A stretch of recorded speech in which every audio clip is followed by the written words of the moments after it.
Guten Tag! Hello, my beautiful movie peeps, and welcome to the 3C Friday live stream. I got the goon hands on, and we is gonna have a pounding time here today, y'all. It is so nice to see your wonderful faces on this Friday. We've got a lot of movie news to discuss here today. Got the list right in front of me. You can check it out in the description down below before the stream starts. What is this fool talking about? Oh, I do want to see him talk about that, though. Usually the order it's in is the order I go down. Look, they sent me these Hulk hands in promotion for Brave New World. I wore them once. They've been sitting in the office. I'm going to try to wear them for the entire stream. You're probably going to like click ahead 10 minutes and I'm not even wearing them anymore, but we'll see how long I last in these. Not very easy to click. All right, it is so nice to see your guys' faces. Let me get some of you guys in here. Smasherbait. Shamik. Oh, all those who remember that horrid story. Nice to see you. 3C the Sigma. Right there. Don't make me pull out this face card. Yeah, that right there. Lethal face card. Not a face card you thought you'd want to run into, but you have. How are you? How's life going? Well, Trevor Collins. It's going quite nice. It's going quite well. I appreciate you. Someone said German Daddy Chris. Oh, because I said Guten Tag. Is that German? I don't know why. It just came into my mind. Good to know it's German. We are a German channel now. Guten Tag. Would you like some schnitzel? Schnitzel good. Schnitzel good. Oh, Goons. Oh, yes, please, guys, don't forget. Once you're done here today or once you got time, check out the review for the new Looney Tunes movie that just arrived in theaters. I'm trying to zoom in on it, but oh, there we go. We have The Day the Earth Blew Up. Just came out. Show Warner Brothers we still care about our lovely Looney Tunes, okay? It's the closest way we'll be able to get Coyote vs. Acme released. And movie, not half bad. Pretty dang good, honestly. Better than I expected. I knew I was going to like it. I'm glad I could actually genuinely recommend it and not be like, guys, please go see it because I want to see Coyote vs. Acme. Movie's good, but check out the review on the specifics. Why have it up there? Okay, got to get Looney Goons off the screen now. Let's talk about the topics at hand here. So, running through some of the things we're going to be discussing here today, guys. Freaky Friday. They released the first trailer. It's actually called Freakier Friday. Those ladies. You can't control them, huh? We got a trailer for an animated movie called Sneaks, and I was like, who approved this? Hey, if we live in a world where Spermageddon is a real movie, I guess Sneaks can be too. Starship Troopers, we got the announcement of who's going to be directing that movie. I think it sounds promising. We got some updates with Scream 7, looking like we know who the opening actors are going to be, so we're going to discuss that. Right before I went live, it's looking like Sadie Sink might actually be playing Mary Jane. Why I think that's going to be an awful idea, specifically for MCU Spider-Man. Russo brothers, they have debunked the concept art released 2 weeks ago. They telling the truth, or they, having Kevin Feige lie to us like they do all the time now. I got to give you my thoughts on Invincible Season 3, and I did wake up bright and early to watch the new Netflix movie that was $300 million, Electric State. Gonna give you my honest review, not just gonna crap on the movie like most people. I'm gonna tell you if it's, it's good or not. I don't know. We're gonna find out together. Okay, guys, so really nice to see your faces. You know what's weird? My hands already sweating in them things. My hands already too sweaty. So Papa don't like that. What if I just have Hulk gloves? What if I just hold them like this? Does that give the same effect? We'll figure this out together, guys. We'll figure this out together. Okay. So let's get us started here. Someone said, come on, you didn't last long. All right, I'll put him back on. Jeez, let me at least get situated into the first story and then we'll get going. Okay, let's talk about this trailer for Freakier Friday. Thank goodness it's a Disney trailer, so I don't have to worry about copy strike, because one of the great things about Disney, if you're planning to be a YouTuber, Disney trailers, for some reason they don't copy strike them, unless they got music in there, but I'm not going to be playing the sound of this, so let's just have this play off in the distance. I'm gonna probably slow it down so that way it lasts a little longer. Let's do 0.75 speed. Okay, we got the trailer for Freakier Friday. I grew up on Freaky Friday. You could call me a freaky freak at 12 years old because I liked Freaky Friday. And I enjoyed that movie. It was a good movie. It's also one of those movies, they played endlessly on the Disney Channel, so I was checking it out there. Wait, is Freaky Friday one of those movies that was a Disney movie, or did it become a Disney movie because of Fox? Either way, I swear I've seen Freaky Friday a dozen times on TV. That's probably the first time I saw it. Great movie, very funny, aged nicely, and now, all these years later, Lindsay Lohan, Jamie Lee Curtis are back, and this time, to make it freakier, they included the little girls. They are going to be part of Freaky Friday. I'm assuming it's the daughter of Lindsay Lohan and the friend of Lindsay Lohan's daughter, unless she adopted. Just making a wild guess there. Okay, I'll be honest with you. First off, looking at the trailer, I was like, I don't know if I'm feeling this. I like the little returning gags, like when they run into each other again and then they go, "We tried that before. Doesn't work, ladies. Don't need to do that." I was like, okay, I remember that was a good joke. I think it's like the same issue I had going into the second Jumanji movie, to where I really liked the kids that were inside, Dwayne and Kevin Hart and those personalities. And then when the second movie came out, we had Danny DeVito and was it Danny Glover taking the body. And I was like, oh, what? That kind of messes up the dynamic. I wanted the old characters back in those bodies. And that's how I felt for a second watching this. It's like, no, I want Lindsay and Jamie Lee to switch again. I don't care if it was done already. That's what was fun. I don't want these new kids to be the main focus. But I ended up really liking Jumanji next level. So maybe the same situation is here, that even though the little girls are going to be the main kind of focus of it, and it looks like Jamie Lee and their personalities are going to be the side story, it still works because we're still technically following Jamie Lee and Lindsay Lohan throughout the movie. We even got this guy returning. I remember him. He didn't show up in many movies after Freaky Friday.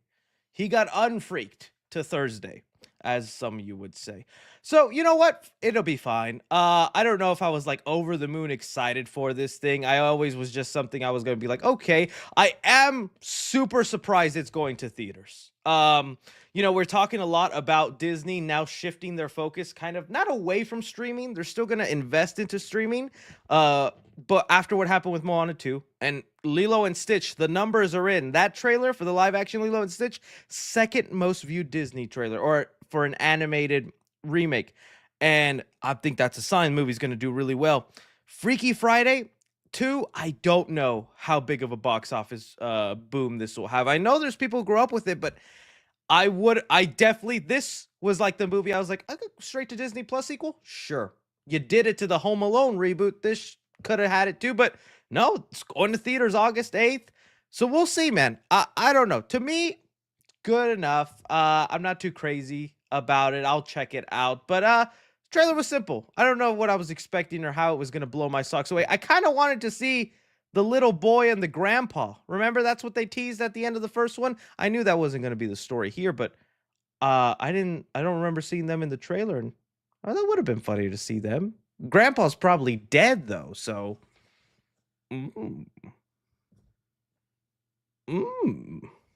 yeah, guess I can't have him back, right? Okay, so there you go. Freaky Friday. Were you into the movie? Did you think the trailer looked good? Is it what you're expecting? How do you feel about the dynamics changes? It looks like she's in the car from Greece that flies, so that's exciting.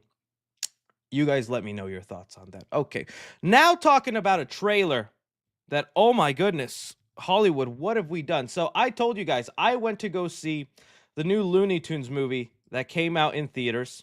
I have a thumbnail right over here. Just check it out. Check it out if you have your time. Okay. Looney Tunes, The Day the Earth Blew Up. So excited. Very happy going in to see that movie. And, when you go watch a movie, usually the trailers they play ahead match the movie you're about to watch, right? And so I'm watching a little unknown animated movie.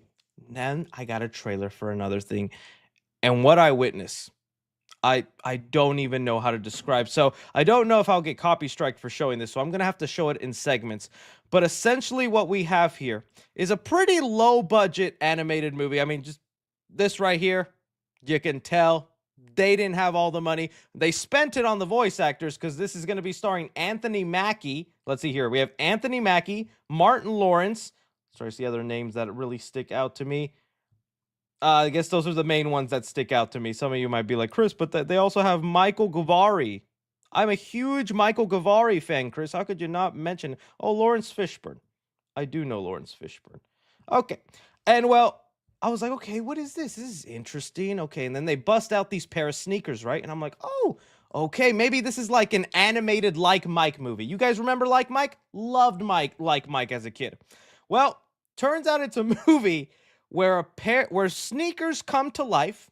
We've done it all, folks. We've had cars come to life. We've had toys come to life. We've had food come to life that then proceeded to bang each other.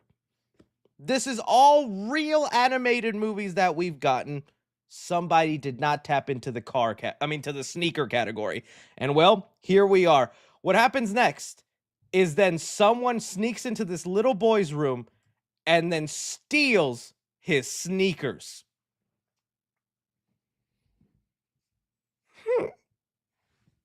You can do a lot of things to little boys. You can kill their parents. You can fail them in school. You steal their sneakers. No. That's a sin. The most evil of people then have to suffer from. And from there, the movie then becomes about this shoe getting split from its other half. One shoe ends up going with the thief, and the other shoe ends up somewhere in the middle of the city. And now this shoe has to travel, meeting other shoes in its way, and having to find what he says is his sister. So, left shoe is a girl, right shoe is a boy. I know a lot of discourse about genders in our world today, but that's the way it works in sneaks. You can't argue about it. Flip-flops, we don't talk about what they are, okay?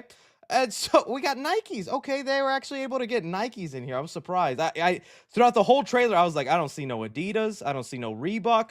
Can we get some FUBU in there? I remember my local Ross having FUBU. And so that would have been nice if they included it. And I'm just like, what is going on?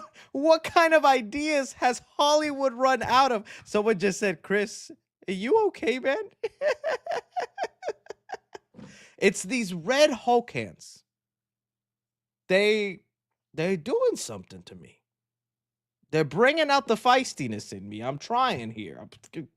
I was just flabbergasted with this trailer when it came out. And yes, the shoe thief that steals the shoe has some sort of evil agenda where I guess he tears apart shoes and creates his own. There was one really clever joke though I have to play for you that happens at the end of this trailer where I was like, you know what?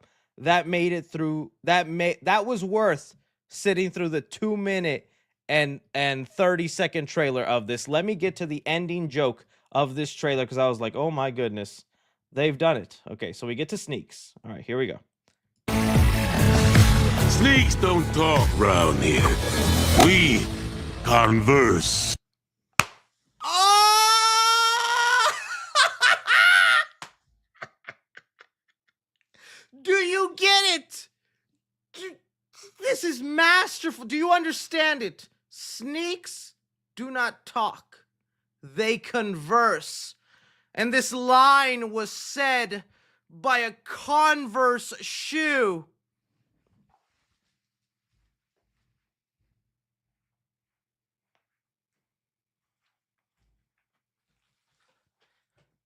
My guys, I think we just have the Oscars next week and we award Sneaks Best Animated Movie of the Year. I don't think we're going to peek any further now from this cinema. This is also a really great comment.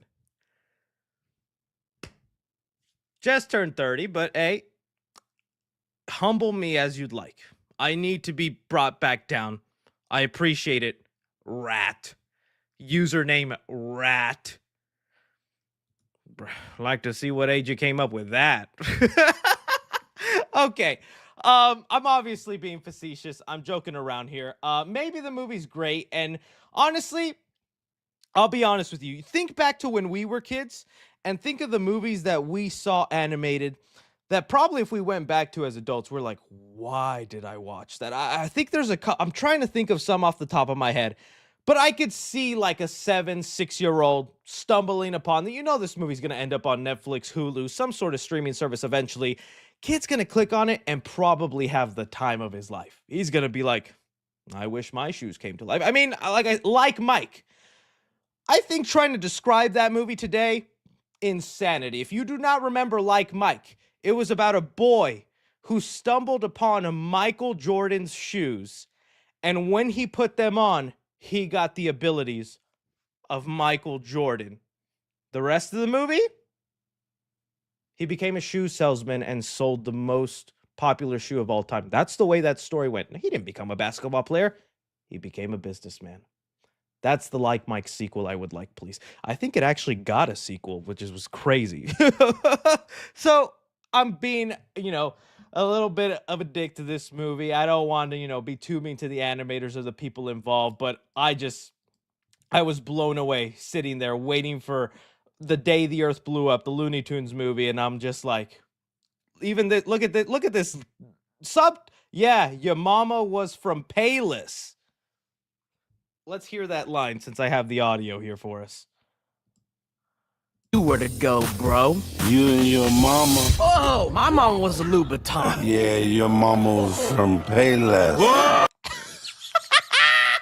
Okay, maybe I judged this movie way too early. That's another super clever joke. Your mama was from Payless. Let me tell you something. Payless don't even exist anymore. Payless is gone. You right now, 10, 12 years old watching this video, you're like, what's a Payless? Insanity. Insanity. Okay, enough. I see already some people unsubscribe. They're saying, stop. No, cut it out. Chris, come on. Oh, good stuff. Good stuff. All right, guys. So, yeah, I just thought this was an insane movie. Pretty blown away this is a thing, but hey, maybe it'll make some money. Maybe we'll see the sequel. What would the sequel be called? Sneaks-ers? Sneak-ers? Make the S at the end of that a 2? I don't know, man. We could see something real. I'd love to see what a croc is like in this universe. I think they would beat up the croc. They probably would. Okay, let's move on to the next topic. I've already have ruined my reputation enough here with this movie. I'm having a great time. Happy Friday live stream with you guys. Happy Friday live stream. I'm just a goofy guy. I'm so quirky. You can't take me anywhere, guys. Okay, let's move on. We got Starship Troopers. Starship Troopers. I think if I just search Starship, it'll pop up. Yes, it will. It got a reveal today that we are getting a new Starship Troopers movie that will be directed by Neil Blomkamp. Okay, this is a big deal. This is pretty cool for me. A lot of you might not know Starship Troopers. If you haven't, I do recommend the movie. Starship Troopers was a movie, I believe it came out in 97. Let me double check. 97. And it's a satire of war and propaganda, and it's based off a novel, and it's basically about like these soldiers, and they're being fed like, hey, there's these bugs, these aliens, you got to go wipe them out, go do it. There's like a famous meme about like, little army people going, I'm doing my part. It was great, but at the time it was not well liked. It got very bad reviews. People didn't understand that it was like, being a commentating on war and propaganda and stuff like that. They were taking it seriously and were like, this movie's a little dumb. Kind of the way sometimes you don't understand my ingenious humor in a way. But it became a cult classic. People love it to this day. And yeah, I remember watching it as a kid and thinking it was an awesome movie, not even really understanding some of the underlying tones of it. But Neil Blomkamp is now going to make a new one, and I think it is a perfect time. Definitely can be compared to like the video game Helldivers. same sort of idea where, like, in Helldivers, you don't get much of an idea of why you're being sent down to this planet, why you have to eradicate these bugs. You just know, hey, you're being commanded to, so do it. No questions asked, right? Okay, but Neil Blomkamp has had a very interesting history because he started off swinging in Hollywood. I don't know if you guys remember Neil Blomkamp's filmography, but just to bring it back, he started out with a little movie called District 9. Great movie. Still holds up. Really well done. It's one of those movies, too, that was made on, like, I think it was like 40 million, 30 million, and it looks really good. Effects are nice, good story. And once we saw that movie, we were like, dude, this guy's going to be something in Hollywood. This guy's going to make it. Then we got Elysium, and I don't hate Elysium. I still quite like that movie, but that's where some of the mixed reactions were coming in. Then we got Chappie. That's where real mixed reactions were coming in. Some people liked it, some people hate it. I am not familiar with Demonic. Did enjoy Gran Turismo, though. Gran Turismo was good. But either way, it looks like Neil Blomkamp was headed on this trajectory to do something great, and then he just kind of ended up plateauing and just doing kind of all right. I still really wish we would have got his RoboCop movie, and he was going to do an Alien movie. You can look up the concept art for the Neil Blomkamp Alien movie. Let me see, Alien movie. I don't know if it would have been a great movie, but I kind of like the idea he had for it, where he was going to lean into the Whaling Company using xenomorphs as like their like genetic material as weapons. So like this would have been like a little spacesuit, and would have had Sigourney Weaver come back. I don't know. It seemed semi-interesting. I don't know if he would have pulled it off, but I would have loved to have seen it. Didn't happen. And then of course he was supposed to do RoboCop Returns, which I don't even know if we're getting a RoboCop movie nowadays. I think it's only going to streaming. We're getting a TV show. All I'm saying is, I think Neil Blomkamp, while he has a bumpy road when he does his own original ideas, I think he maybe works better when he's going based off an existing idea. And Starship Troopers, dude, yes, I think he's going to do a really great job with it.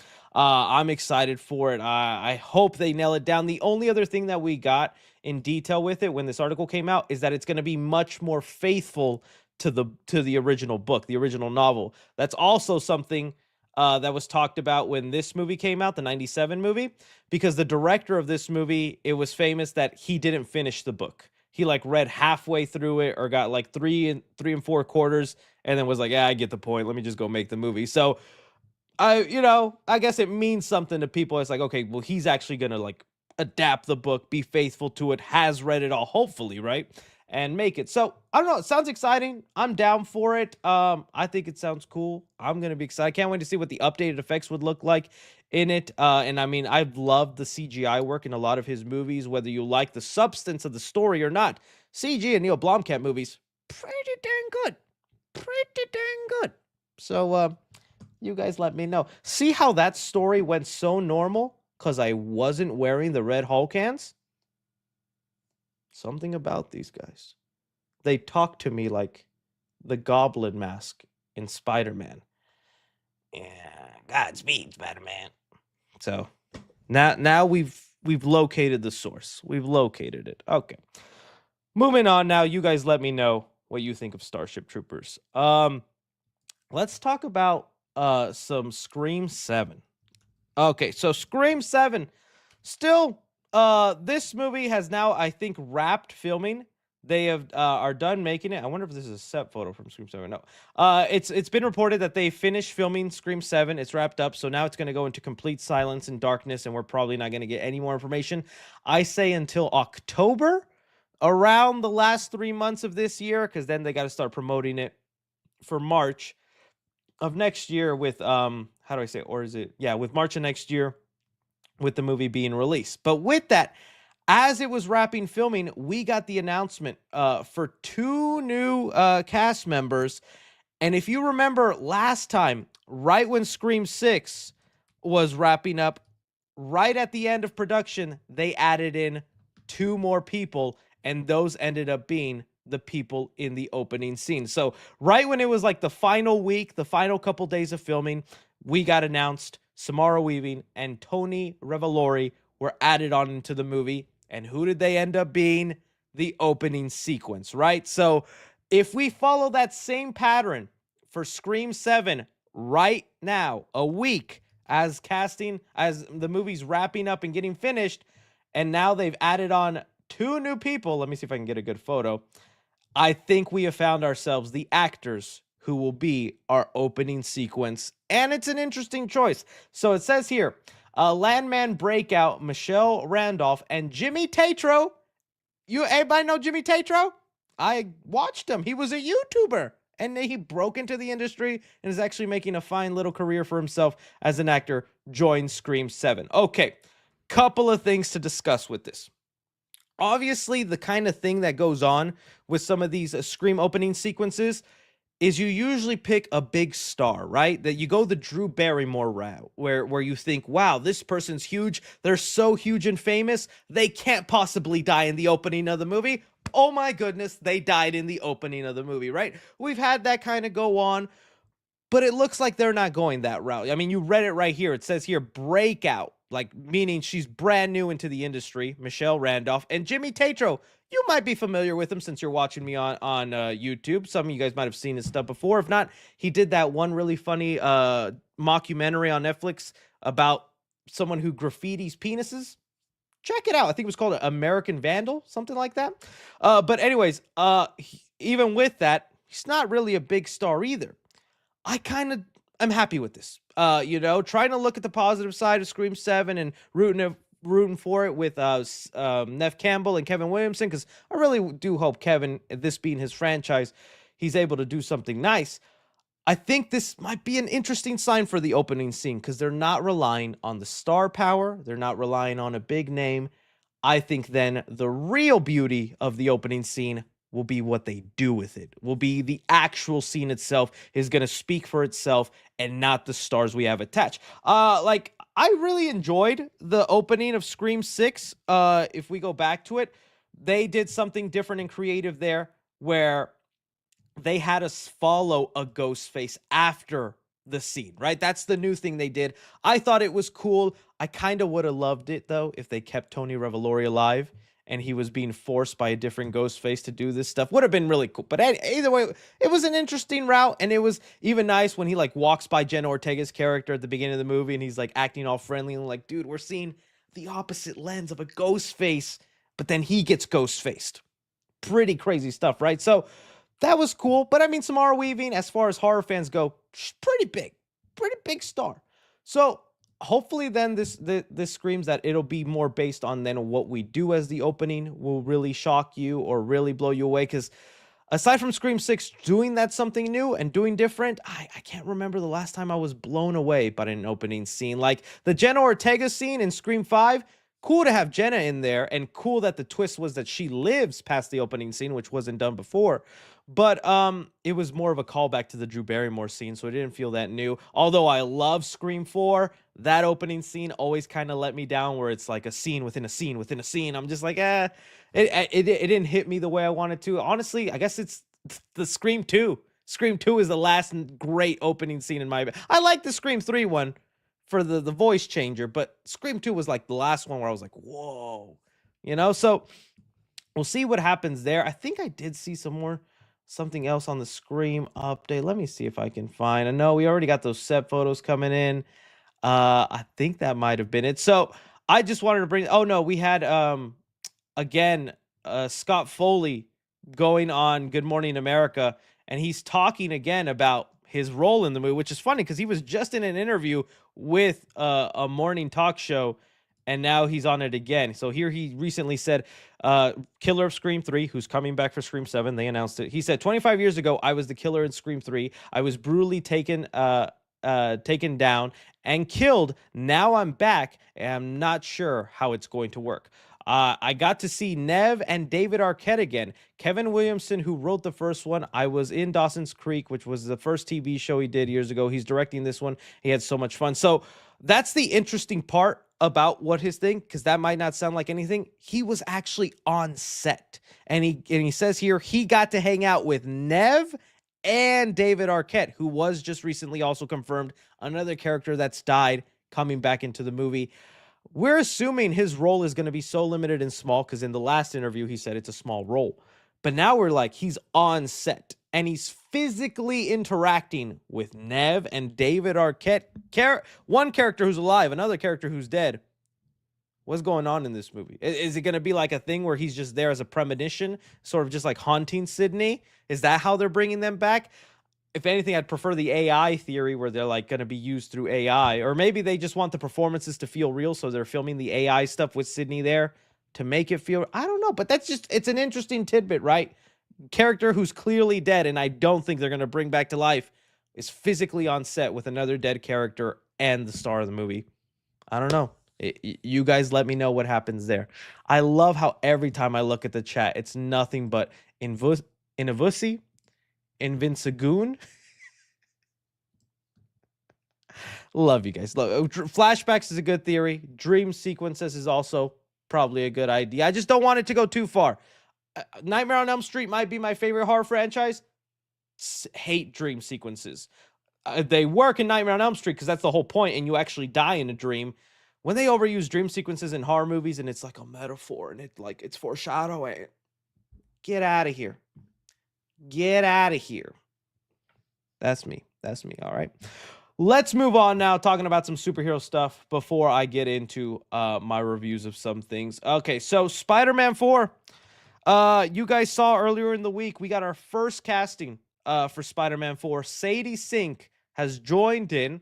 You could check out my side flick where I talked about, my theories about who she'll be. A lot of the common ones were, the real Mary Jane. She could be Gwen Stacy. She could, the theory I liked is that maybe she's Mayday Parker, the daughter of Tobey Maguire and Kristen Dunst's character from the Sam Raimi universe.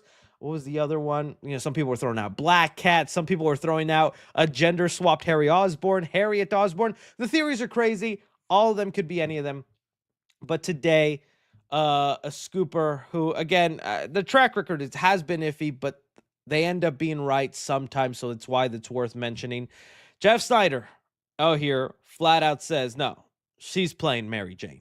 She's going to be playing Mary Jane in Spider-Man 4. And look, he could be wrong, because literally 2 weeks ago, I think this source also said Sadie Sink is playing was Jean Grey in the movie, and now he's like, oh no, she's actually Mary Jane. So obviously take it with a grain of salt, but living in this category, because it's all over the place right now, you see everybody talking about it. This is why I think it would be an awful idea if she ends up playing the real Mary Jane. I get, she definitely looks the part. If this was Spider-Man Homecoming and she was the age she is now or whatever, sure, I'd be flipping out and going, oh great, Mary Jane, great, all that. But the Tom Holland Spider-Man series has been going down this route every movie. And I'm not a Tom Holland Spider-Man hater. There's definitely things I really dislike, but I like Tom Holland, and I'm always rooting for his next movie. But his trilogy at the end of No Way Home, it feels like every movie is now to recorrect mistakes of how they started his series, if that makes sense, right? Because, like I said, in Homecoming, no mentions of Uncle Ben. He was like Voldemort, not allowed to talk about him, not like that, right?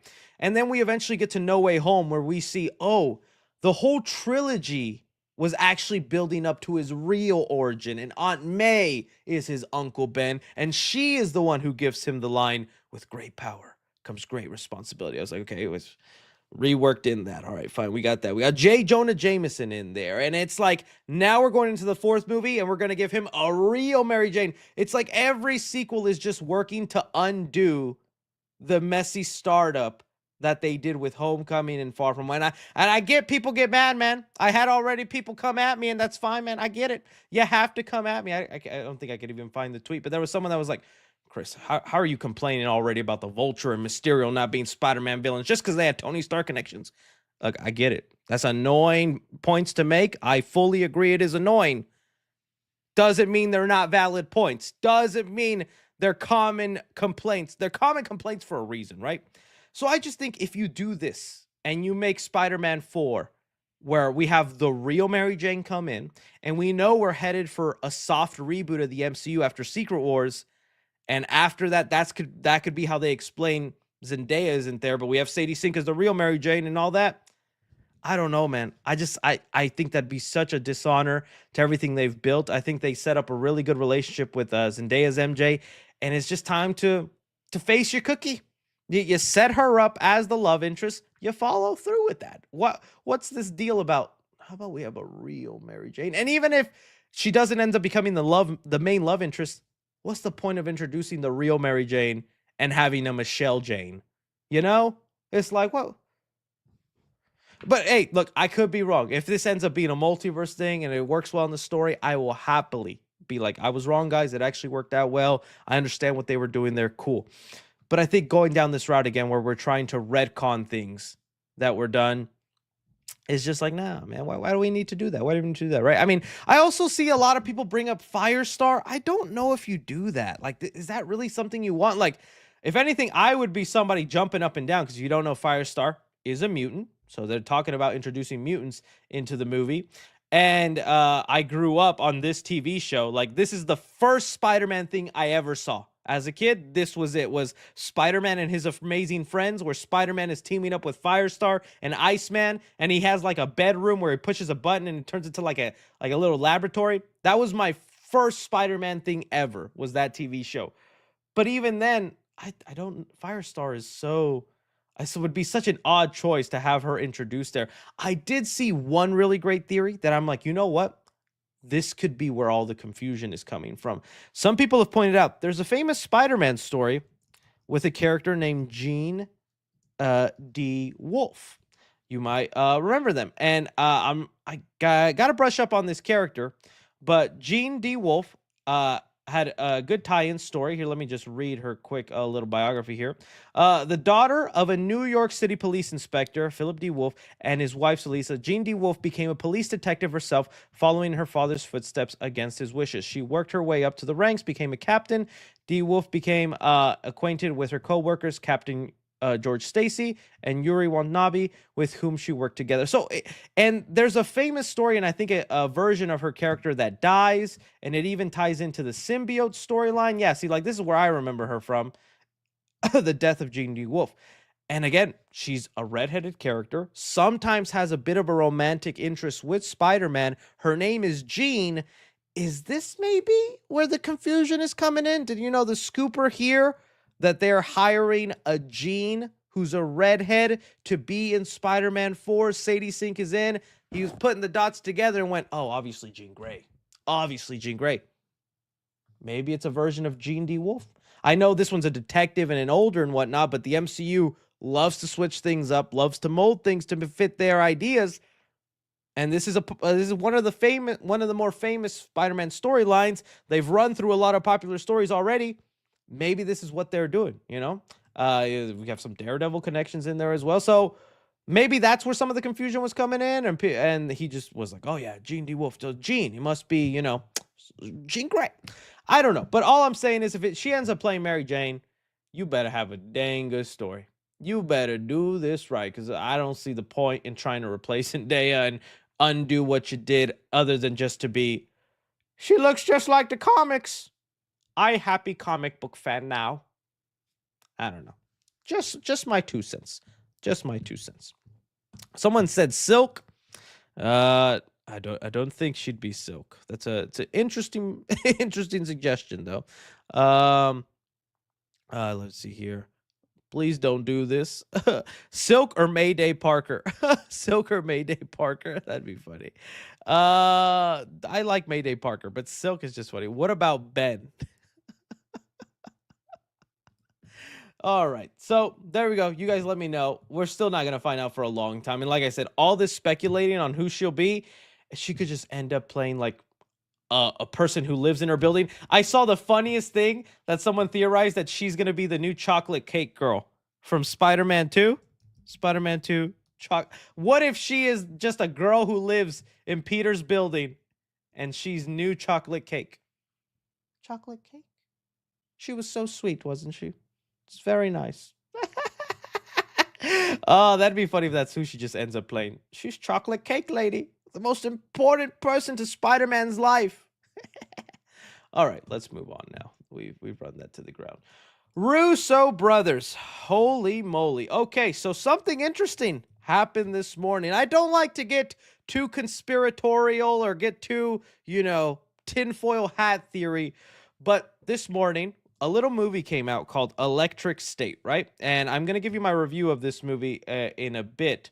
But you might have heard a lot of people do not like this movie. It's getting absolutely trashed in the Rotten Tomatoes and reviews. Almost all of my movie mutuals do not like it. Seems like audiences are fine with it. But it's just not a good sign, and especially when they just been handed the keys to the next two Avengers movies, it seemed like, oh, maybe we need to, get some positive buzz. And so the day their monstrous $300 million movie comes out, suddenly an article from the Hollywood Reporter really talking them up and positively shining a light on the Russo brothers appears.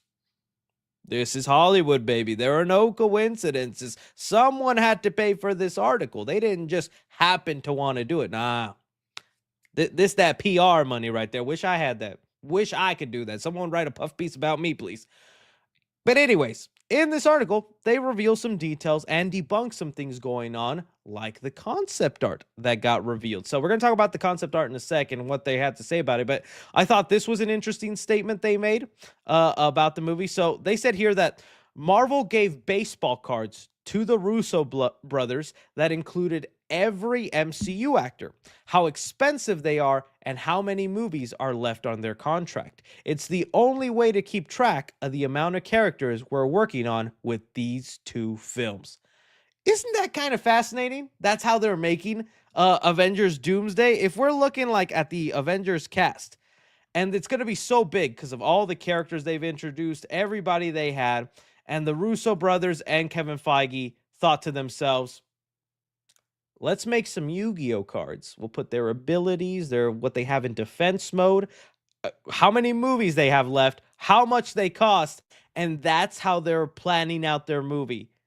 I think that's so. There's somewhere out there the Russo brothers are sitting next to each other, pulling out those cards, going, "It's time to duel. I place Black Widow in defense mode. Iron Man, who's dead, in attack mode. He takes out your pot of greed." I played some Yu-Gi-Oh as a kid. I know a thing or two. Dark Magician? I could tell you what he looks like. Blue Eyes White Dragon? I know a thing about him. A lot you didn't know about me, right? Surprise you every day. But I think that's so cool that that's how they did that and that's how they set it up. It's like just the inner workings of what goes on in Marvel and just who they're placing down and what cards. There has to be a time when they're like, okay, we want Thor here. We're going to have Rocket Raccoon. Ooh, we just went over budget. Got to remove him. He's too much. That's just kind of wild. I think that's a fun way, and I wish I could be in the room as they're playing their cards and going, you gotta admit, be fun, just like a Yu-Gi-Oh deck. All right, so there was that. And then we had, let's see here. What was this comment? Okay, then we had them address the concept art, and this is what they had to say. The Russo brothers say the recently circulated concept art from Avengers Doomsday isn't real. Nothing spoiling in there. That's not our concept art. All right. This is interesting. So you guys remember a couple weeks ago, we had this Avengers Doomsday concept art. And remember, this didn't appear from some leaker. It didn't appear from some scooper or like a Twitter account. No, the way this stuff leaked online, all these images, was somebody, right? This is the way they found it, is somebody went onto the this ArtStation profile, which is where a lot of Hollywood concept artists have their portfolio, and that's how it's like their resume, and they show off to other studios and whatnot on previous work. Well, one of the concept artists who has a long history with working with Marvel and has made concept art for several of their projects, including Fantastic Four, they had this folder on private, but if you Googled their name, there was a way for you to bypass that private folder and click on it through Google if you Googled them. And that's how somebody found it and then leaked all their private concept art photos for the internet. That's the story about how it went online and how it happened, right? But again, who is doing that? Who is going online and Googling, oh, what's his concept art? Okay, private folder. Oh, a Google link. I'm in. Let me share it to Twitter. Kind of sketch. You know, I'm more believing that that's just a story someone put out there. But Kevin Feige was just like, here they are, guys. Spread this across the internet, right? I'd love to find out the actual guy who did this Googling and bypassed the folder. Either way, though, they are saying not real. This isn't from our movie. Da da da. Okay, couple of things on that on why I call BS. Remember, we're at the time where Marvel does lie to us, and hey, it's for our own good because we have gotten this sneaky, tell me everything kind of attitude. I don't love it. I don't. But it gets the views, though, right? I mean, let's just be honest. I'm here, you're here. Let's mingle a little bit. So, in this situation, we've had Andrew Garfield tell us, I'm not the werewolf. He was indeed the werewolf. Someone brought up an interview when the Russo brothers still didn't tell us the title for Avengers Endgame. And they were asked in an interview, they were like, is the title said in Infinity War? And it is. There's a line where Doctor Strange goes, we're in the Endgame now. He said Endgame. It is in the movie. And that did end up being the title. There's plenty of times the Russo brothers have said no or said that's not true. And then it did end up happening. I think this is another situation. You don't have an official, real concept artist who's working with Marvel just one Saturday go, I think I'm going to spend hours and hours of my talent and time to just make some fun concept art that's not going to be part of the movie. I don't think that's how you do that. I don't think you would do that. I mean, could it, and also for concept artists, they don't just do it and then present it to them like, hey, will you hire me for this? No, it's usually you get hired, then you put in the work. So I just don't see this concept artist who's clearly pretty good and has have all the likenesses and good work done, just randomly wanting to do this, making these schematics, spending all this time and hard work just for it to not be part of the movie. Now, again, it could be a situation where maybe none of this concept art will be used. Maybe they'll work around it or do something different. But I'm not going to be surprised if when Doomsday or Secret Wars comes out, because now there's even some reports that the stuff we're seeing here could actually be for Secret Wars. And maybe that's how the Russo brothers are getting away with lying about it. It's like, no, this isn't from Doomsday. It's from Secret Wars. Those fools don't know anything. So yeah, I think they're lying, and it's just in the best interest. It was pretty smart of Disney not to copy strike any of these photos because I didn't see anybody take it down. Even the artist himself could have taken the photos down if he wanted to, but he didn't do that either. So, and I think they saw a lot of the positive buzz. I saw most of the buzz revolving these concept photos being really positive. People actually being interested and excited now to what could happen in Doomsday and Secret Wars. So it was kind of a smart move.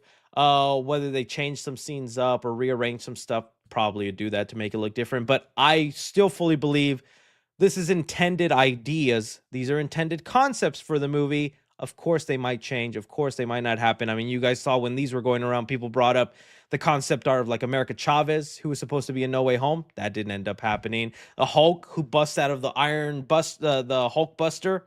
That didn't end up happening in Infinity War or Endgame. So yeah, it could end up. None of this could end up happening, but I still fully believe this was intended for one of the Avengers movies, and it just got out there, whether intentional or not. Positive buzz, and yeah, they have to say, nope, not spoiling anything. That's not our concept art. Then whose concept art is it? It's somebody's. I know it ain't DC. It's somebody's. Russo brothers. It's somebody. So, Hulk busted. Sorry, did I say Hulk busted? Hulk Buster, the Iron Buster. Was it? It's called the Hulk Buster, not the Iron Buster. Okay, now come on, don't call me out. Let's look it up. Hulk Buster concept art. All right. Hulk Buster, and I think it's the Infinity War? Infinity War. And it was a moment right here. Here it is. Here's where the Hulk busted out of the Iron Buster. That would have been, I really wish they did that, though. Such a missed opportunity, but it probably wouldn't have led us to Savage Hulk, you know? Probably wouldn't have led us to Savage Hulk. Okay, so there was that. You guys let me know. You believe the Russo brothers? Who do you think is on their Yu-Gi-Oh card? What is your favorite Yu-Gi-Oh card? Lady Dark Magician? You nasty boy. Let me know your thoughts, guys. Let me know your thoughts. All right. Let's go into some reviews. So first I'm going to do the Invincible review, then I'm going to do Electric State. Invincible season 3, I'm going to keep spoiler free and just kind of hint to some of the spoilers. If you've seen the show, you'll know, but I'm not going to go too far into it. Electric State, I'm probably just going to go full spoilers when that talked about that. So just to let you know. Okay. Invincible season 3. Okay, we just finished up the latest season of Invincible. I've been really digging the show. Every new season, I always end the season going, it's time for me to buy that omnibus. It's time for me to start reading these on my own. And I hear there's a lot of great side stories that don't end up getting made to the full show. So that would be one reason to go in. And there's other things they do differently. But as far as how season 3 goes and the way the show is going, okay, I'll get my little complaints out of the way. I know it's annoying. I know people are like, really? That's what. It's just honest. The animation, for the most part, at the beginning of season 3 was not the best. It's a lot of still work, a lot of tightly moving pieces. This was the season I really noticed background characters or background elements just stay still and stuff. When like Mark is in school or they're like at a cafe or they're having dinner somewhere and all that, look at the background people and they're not moving. And it's like, and I was like, dude, what happened? Because I didn't notice it all that much, and I was like a lot of people going, people are exaggerating. Animation's not that bad. You guys are babies. But then you play some clips from season 1, from the Adam Eve special, and you're like, oh my, what happened to this animation? Where did all that go? And then you get to the last 2 episodes of Invincible season 3, and you're like, oh, that's where it went. Because the last 2 episodes were kicking so much butt. A lot of great stuff. I love the build-up to Conquest. I love the Invincible War episode. They did that really well, and that's saying something because a lot of multiverse stories have just not been nailing it. I thought they did the Invincible War stuff really good. When it comes to Oliver, I'm still 50-50 on Oliver, man. I'm trying not to get ahead. I know whatever complaints or things I talk about might be mute because it's like you can go and look up what happens to them, and I still don't know the fate of Oliver, whether he stays good, stays bad.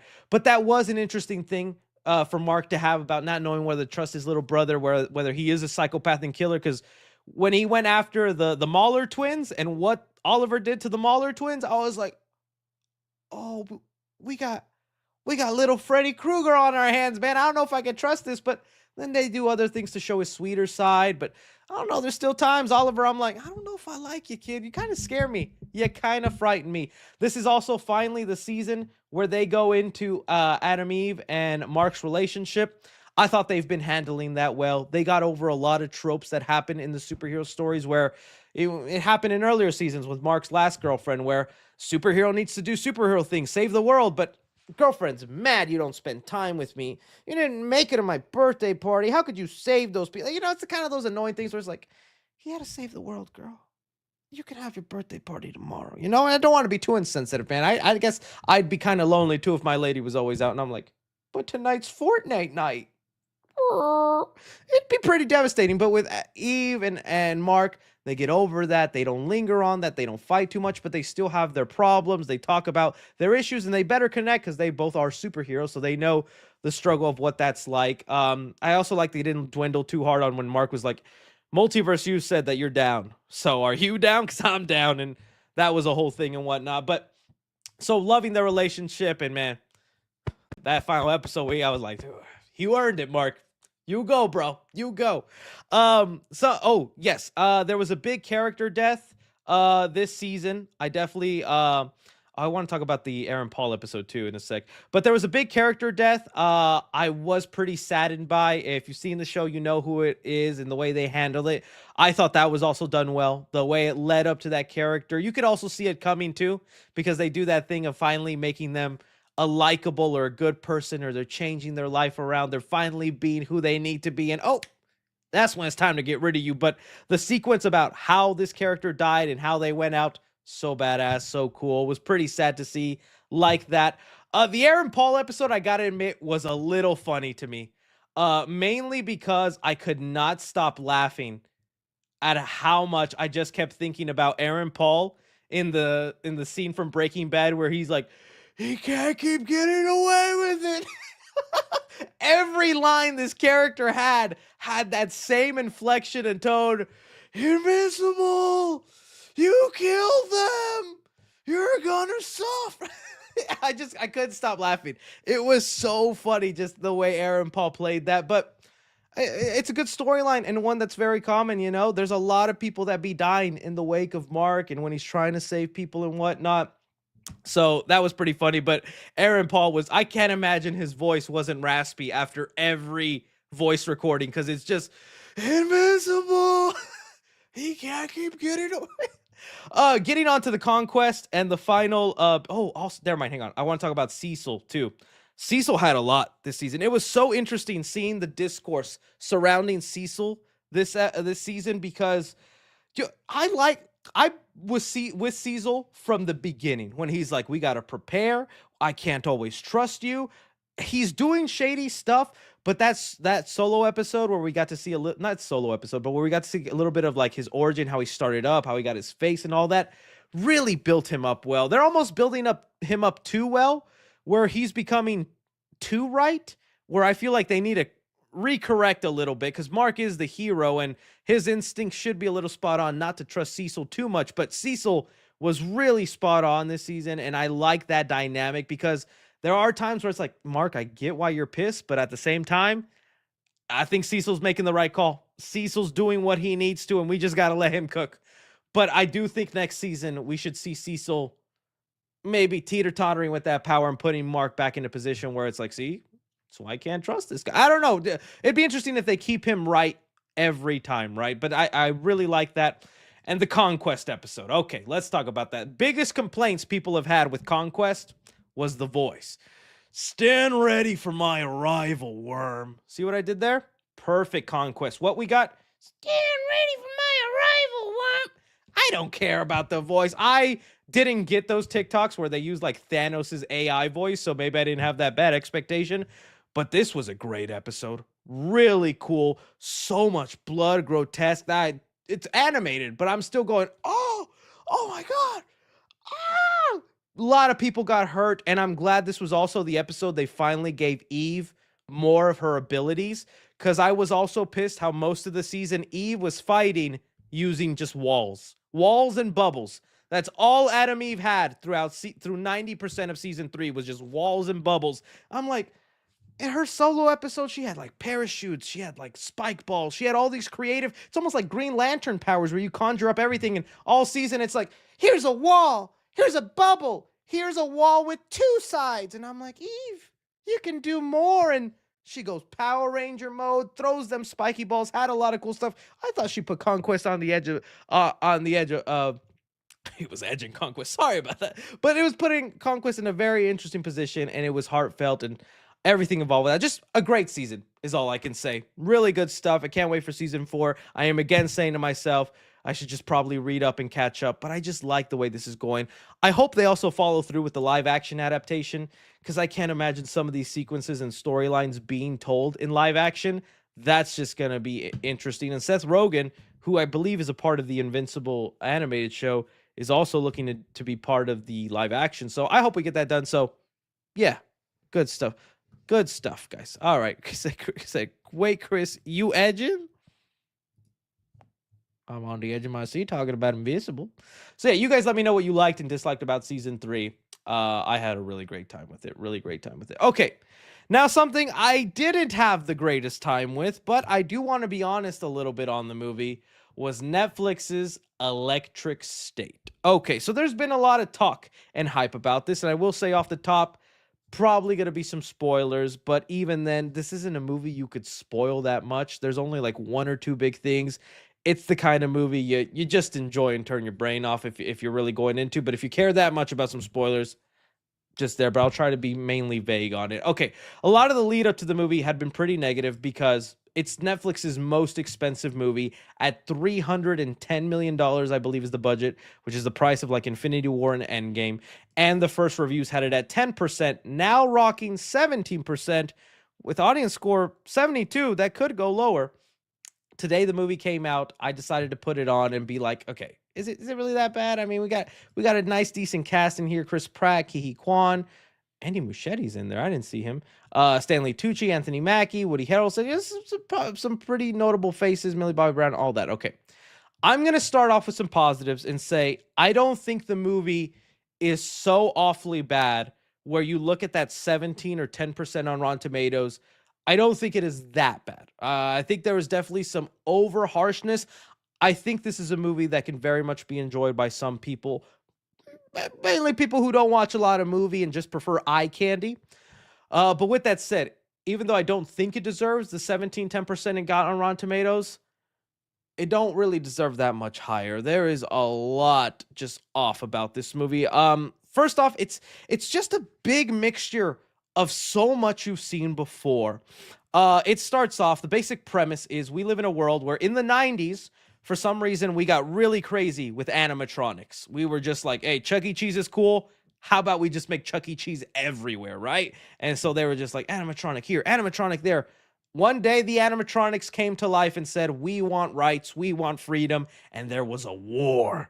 And okay, that happened. Then some obvious Jeff Bezos kind of guy, which is played by Stanley Tucci, comes in and he creates robot bodies that humans can get into. And through humans being able to get into these robot bodies, they can then. My friend just texted me asking me, do I have Peacock? Let me text him back saying, no, I do not have the cock. Peacock. Moving on to the review. But that's how the humans then fight, and they kind of get to a place where, okay, we won, we got humanity back, and now we're going to put the animatronics in like this desert area. They could all live there, and us humans, hey, we now have these robots we can get into Wall-E style. So, remember Wall-E when they're all in that chair? Wall-E. Wall-E chair. This is basically how every human in the 90s is now living. They go inside these robots. Half of their brain can be doing housework like dishes or going to work earning money, while the other half of their brain is in a simulation sim style, and they can do whatever they want. I think they showed us in one world, the guy who's the Jeff Bezos, he's in a world with mermaids. What is he doing to those mermaids? You can pretty much guess yourself. They didn't show us that, but I'm pretty sure that's what he's doing with them mermaids. And I'm just like, okay, so the world goes to crap because everyone's just at home. No one wants to go outside. They just want to be inside this Ready Player One world. And again, it just becomes amalgamation of things you've seen. So right there, have some stuff from Wall-E, put it in this movie. The Terminator stuff of the robots coming over. There's even a line where Chris Pratt's character says like a rip-off version of what Kyle Reese says in Terminator, where they're like, they don't eat, they don't sleep, they don't think. Like that awesome line, Chris Pratt says that in the movie. They don't eat, they don't blink. I blink. Which just goes to show you the dialogue in the movie too. Not the best dialogue. A lot of unfunny lines, cringy dialogue. It's a lot in that vibe of, they never say this, but it's that same vibe. And I'm not making fun of the MCU, but a lot of, he's right behind me, isn't he? That kind of vibe all throughout the movie. Things like that. And it's like, what could possibly go wrong? Well, that went wrong. And it's just a lot like that. It makes it a little hard to enjoy.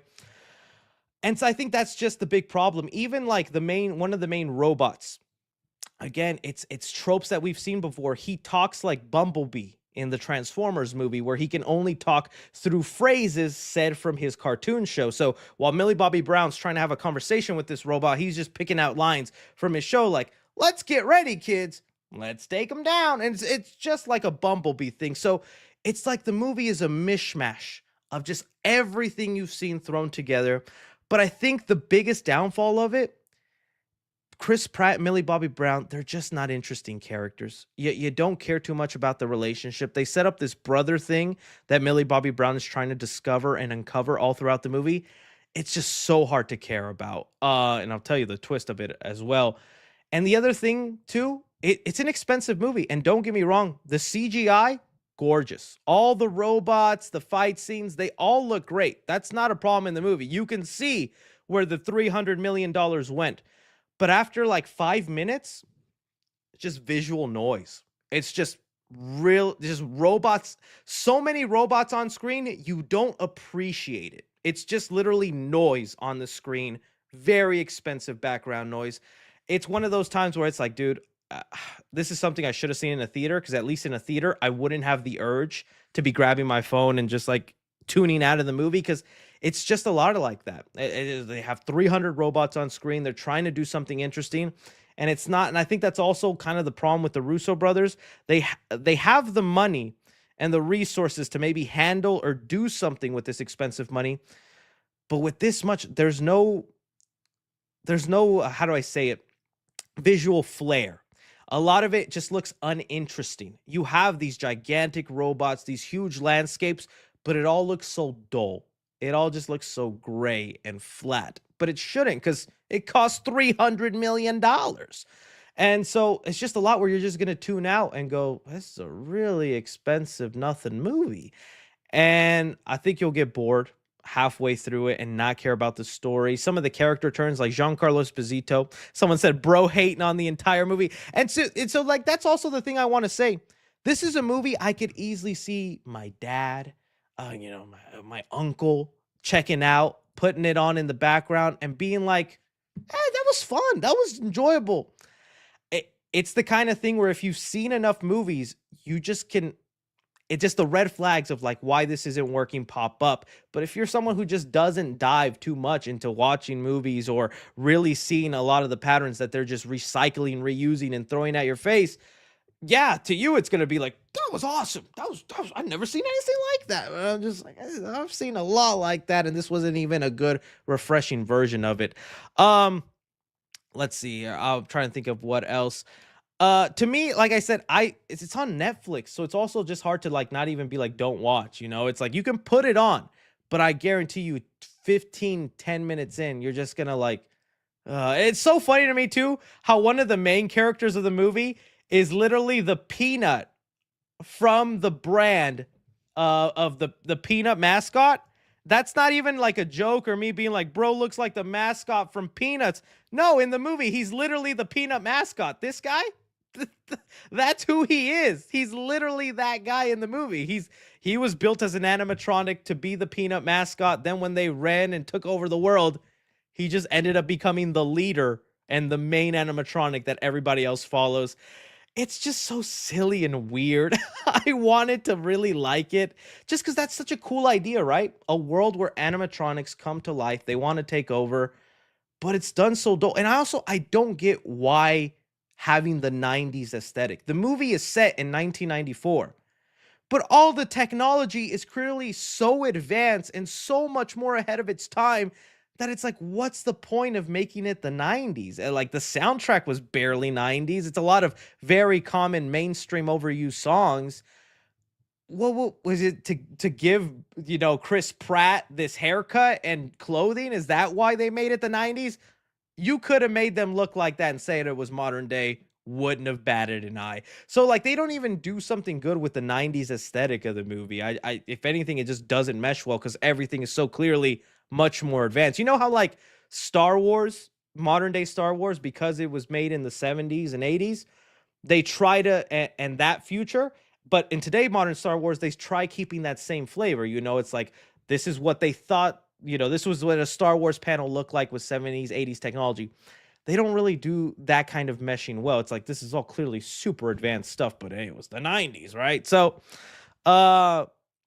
yeah, I just wasn't a fan. I was disappointed by it. Now, the big twist of the movie, which I thought was weird. So, the movie and the way the humans were able to win and fight back in the animatronic war is because Millie Bobby Brown has a brother in this movie, a younger brother who's like maybe 12, 13. Boy is young Sheldon. The movie opens up with him taking a test that took Einstein 3 days to solve, and he did it in like 3 hours. And that's how you know he's smart. He even comes out of there going, oh, such a shame that we give Einstein so much credit and it took him 3 days to solve that. I did it so quick. Well, in the movie, it turns out their family gets into a car accident. That boy ends up going into a vegetative state where like, he's just a living brain, a vegetable. And this Jeff Bezos guy goes, his brain is still good though, so maybe we use his brain waves to build our robots. And that's what they do. They lie to Millie Bobby Brown and say, your brother died, but actually he's in a tube and we're using his brain waves to build my robots. So random, so weird. But don't worry, because Ki Kwan, who is a character in this movie, he coded in a program so that the brother can escape and go inside this little yellow robot, the Bumblebee robot, who finds his sister and goes, I'm still alive. Come find me. Are you seeing why it just wasn't working for me. I mean, it just, yeah. And so that's the movie, and the brother dies at the end. Like that's just it. Like she goes through it, finds the brother, this and that. He's still in a vegetative state, so even if they disconnect his brain, it's like he doesn't get to come back to life. So she has to kill her brother. And the movie ends with the animatronics rebuilding their life, and the Jeff Bezos dude dying, I think, or his robots go away. No more Ready Player One universe for the humans.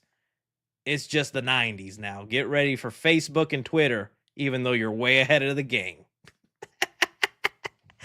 That's the movie Electric State. It just did not jive well. And again, I don't want to be a Russo brothers hater. I'm rooting for these guys. I want them to succeed well, but it's just so fascinating how their efforts and directorial debut outside of the MCU have not been working. Even weirder, this movie I think is written by the guys who are doing Doomsday and Secret Wars, which honestly gives you a vibe of why that kind of humor is thrown into those movies. Let me just double check that.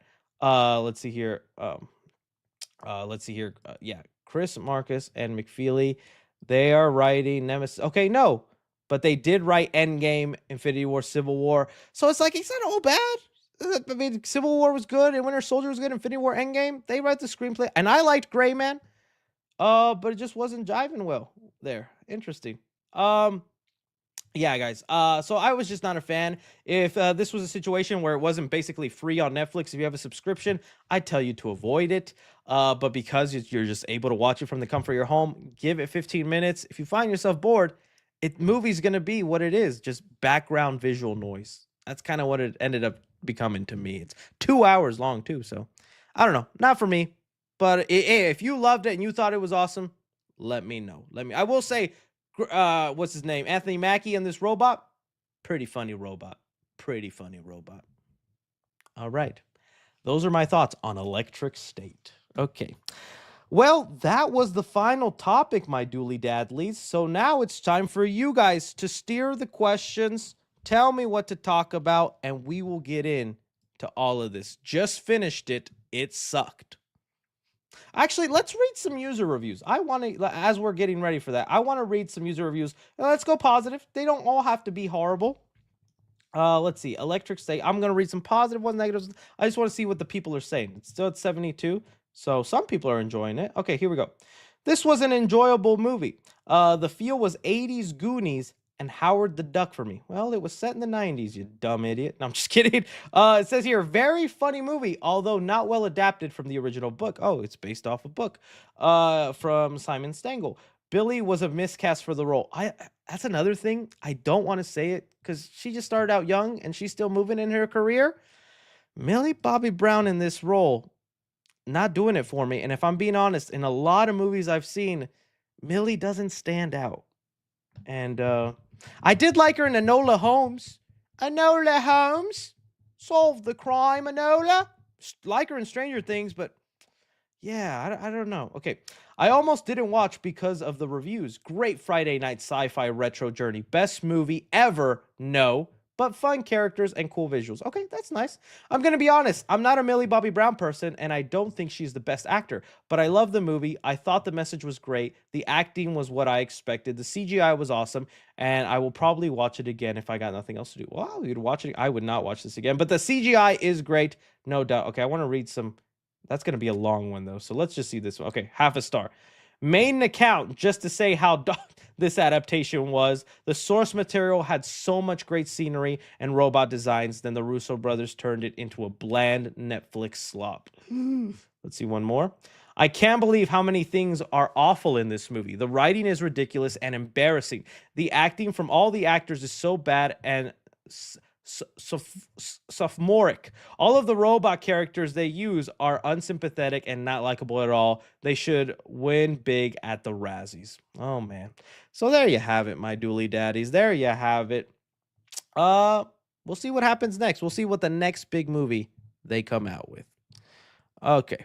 Okay, one, I guess Reddit. I'll do a quick scroll on Reddit, man. Lately the Reddit's been too awful. Oh, Chad, is this real? Chat, when did this happen? Team Gun. That's crazy. I don't want to hear the volume of this. You can check it out on your own time. Oh, one day, my doodly dadlies. One day, doodly dadlies. You never know. It might come when you least expect it. Canceled. Oh god, I guess I gotta throw on the audio. So many audios in this Reddit. Oh my goodness, what's it gonna be? To make it freakier, they included the little girls. The context is important. What is this? Okay. We got some X-Men 97. What is it? Are you sure about this, Mom? Don't worry, sweetheart. Okay, we're gonna end that there. I don't know where that's headed. And as you can see, the Reddit needs to be evaporated from all I time. know I was caught masturbating in the lobby of Stark Tower. I was itching my legs. The Hulk hands are very good for itching. I just itch my legs, guys. That's all I do. Itchy, itchy, leggy, leggy. Oh, that was awesome. I saw there was a protester for the Coyote versus Acme thing. Somebody dressed up as Coyote and was protesting outside of Warner Brothers. No, it was not me. This brave soul earns my respect. Good job, my friend. Good job. What is this? Party rockers in the house. It's Party Rock is. What the?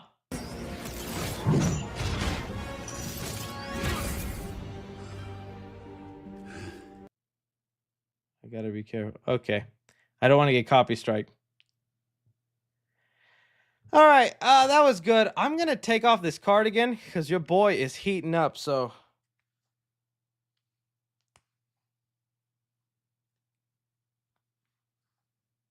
Just taking off my cardigan.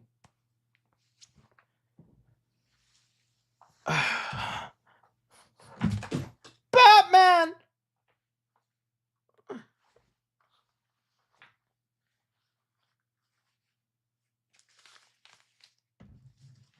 I'll just set you down, Batman. I'm back.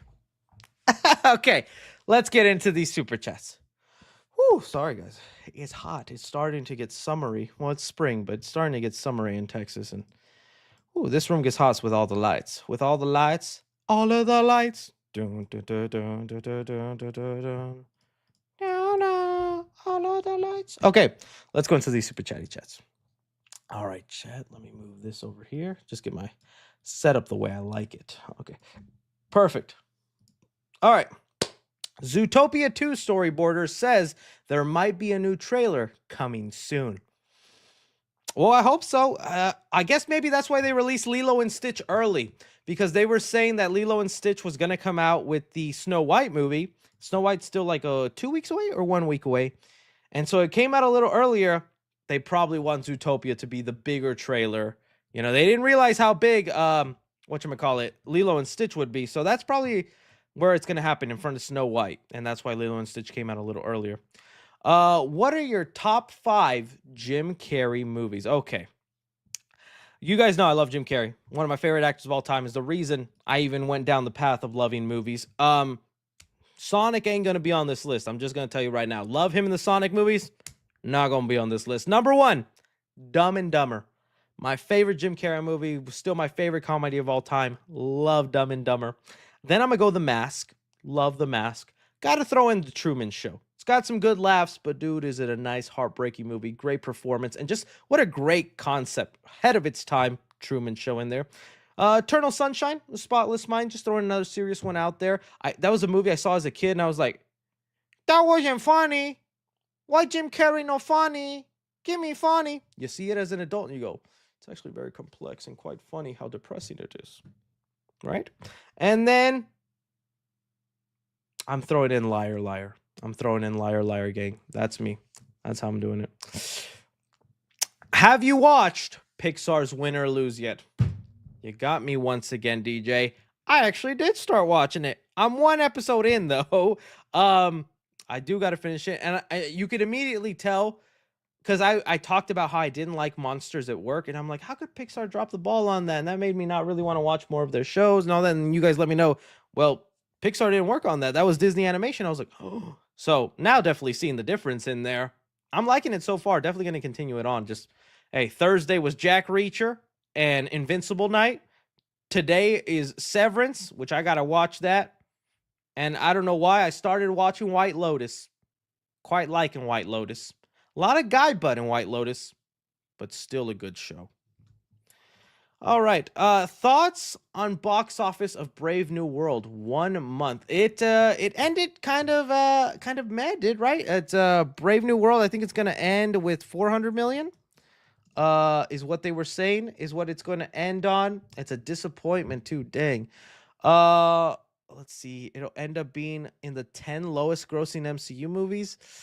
Yeah, I think it said the final number will end like around the 400 million mark. I wonder what my prediction was. Was I right or not on my prediction for Brave New World? It's sad, but I saw it coming. I just knew a lot of people were not going to be into a Captain America that unfortunately wasn't Chris Evans. I liked what Sam Wilson did, and I thought he's good in the role, but I just knew some people were going to be hard on getting on with that. And then it's mainly a Hulk movie. It's finishing storylines that were started decades ago. It's like, what are we doing? But yeah. Will Forte from Coyote vs. Acme is in it. Oh, and win or lose? That's good to know. Still wish I could see him in Coyote vs. Acme, though. All right. Hey, Chris, what are your thoughts on episode 3 of Daredevil Born Again? Also, day 180 of asking you to bring back reading negative reviews on movies I love. Well, I just read a negative review on Electric State, a movie I didn't love. Does that count? Let me know. Dude, Daredevil, okay, you got to remind me because I binged them all together. So, episode 3, that's finally where that's the conclusion of the White Tiger subplot, right? Love that subplot. I was so worried about how they were going to handle the White Tiger inclusion because I was like, oh, just more superheroes to fill up the MCU. It's not even going to make sense. I loved how natural they brought in White Tiger, how he's in court talking about a superpowered individual that wears a medallion, and it's just normal. We don't have to explain it. We don't have to do nothing. He's just like, this superpowered person, and the jury's like, that's normal where I live. Gonna get a bagel after this. I'm just like, that's the benefits of the MCU. That was the fun in it. Really was surprised that Matt outed out the White Tiger. I was like, dude, why did you do that? That does not feel like a Matt Murdock thing, but I guess it was the only thing he could do to keep him out of prison, so he played that hand. But I remember watching that for the first time, and I was like, dude, I don't know if Matt Murdock would do that. That's kind of a big thing. You should have asked his permission. Really sad with the way it ended, too. That's obviously not the Punisher. I mean, even with me knowing who it'll be, if you think that's the Punisher, you're in over your head. I will tell people, though, because I'm seeing a lot of people hyped and excited for the corrupt police storyline and the Punisher elements of it. Tame your expectations, buddy. I was hyped, too, watching the show, and I was like, oh, these cops are going to get it. Frank's going to do it. It's one of those things that left me slightly unsatisfied by the end of the first season. I wanted more. I wanted that storyline to build up, and maybe it'll still get kind of finished off in the next season, but the way it ends off in this season, I was left unsatisfied. I'm like, Frank Castle, get those cops, you know? So there was that. But yeah, great episode. Yeah. No, Frank is in 2 episodes. I will say that. So people are asking me, is Frank only in 1? He's in 2 episodes. And the episode, but when he shows up again, which I'm not saying when he shows up, again, oh, dude, he does great Punisher things, but I just wish it more connected to the storyline they were setting up with him. Maybe they're saving it for his solo show. Maybe that's more what it's going to be about. But yeah, I was hoping to be more satisfied with that cop storyline, and I didn't get it by the end of the season. All right, that's all I'll leave it as. Okay, thoughts on Pidgeot season 3 got greenlit. Season 2 air. What's Pidgeot? Pretty Jello Oreos? I'd like a pretty Jello Oreo. Somebody's gonna have to tell me thoughts on PJO season 3 got greenlit before. Oh, Percy Jackson. Okay, thank you. I was like, what's PJO? Percy Jackson. Yes. That's awesome. That's a good sign because okay, look, I like Percy Jackson. I enjoyed it.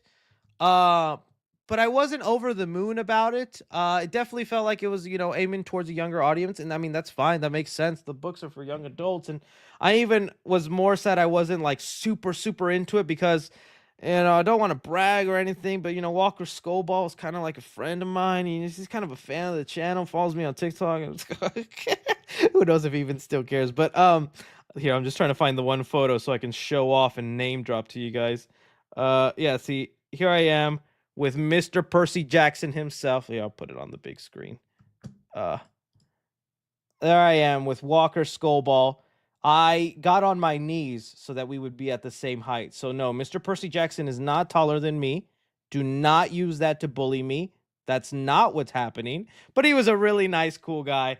And I wish him nothing but the best in his career and stuff like that. But, I still want to be honest on my thoughts. I like season 1, but I wasn't like crazy about it. It had its slow moments. And there's definitely things where it's like, since I grew up with the Logan Lerman version, I was comparing and contrasting. But seeing that they greenlit season 3 ahead of season 2, then that means they probably did really well with season 2. They're very happy with that. Numbers must be good. So I'm still going to be checking out season 2 and whatnot. Am I saying his last name ball? Walker Skullball? Is that all right? Walker Skullballin'. Did I say Walker Screwball? I didn't mean Walker Screwball. I said Walker Skull. Don't! He's my best friend. Do not ruin my one Hollywood friendship I have. I don't have very many. He could take me to the top. Walker, if you're listening, I can let you meet the Rizzler, Walker. I know the Rizzler too. Sweet deal. Okay, let's move on. What are your thoughts on Mickey 17, and how does Mickey 17 compare to Bong Joon-ho's previous works like Snowpiercer? Well, I have a review posted.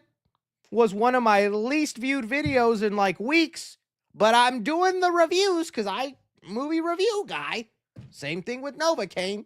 You guys wonder sometimes why I'm not motivated to post the reviews. They flop. You know how hurtful it is to open the app and YouTube says this video was crap. Nobody watched it. You're fat and no one likes you. Click here for more details.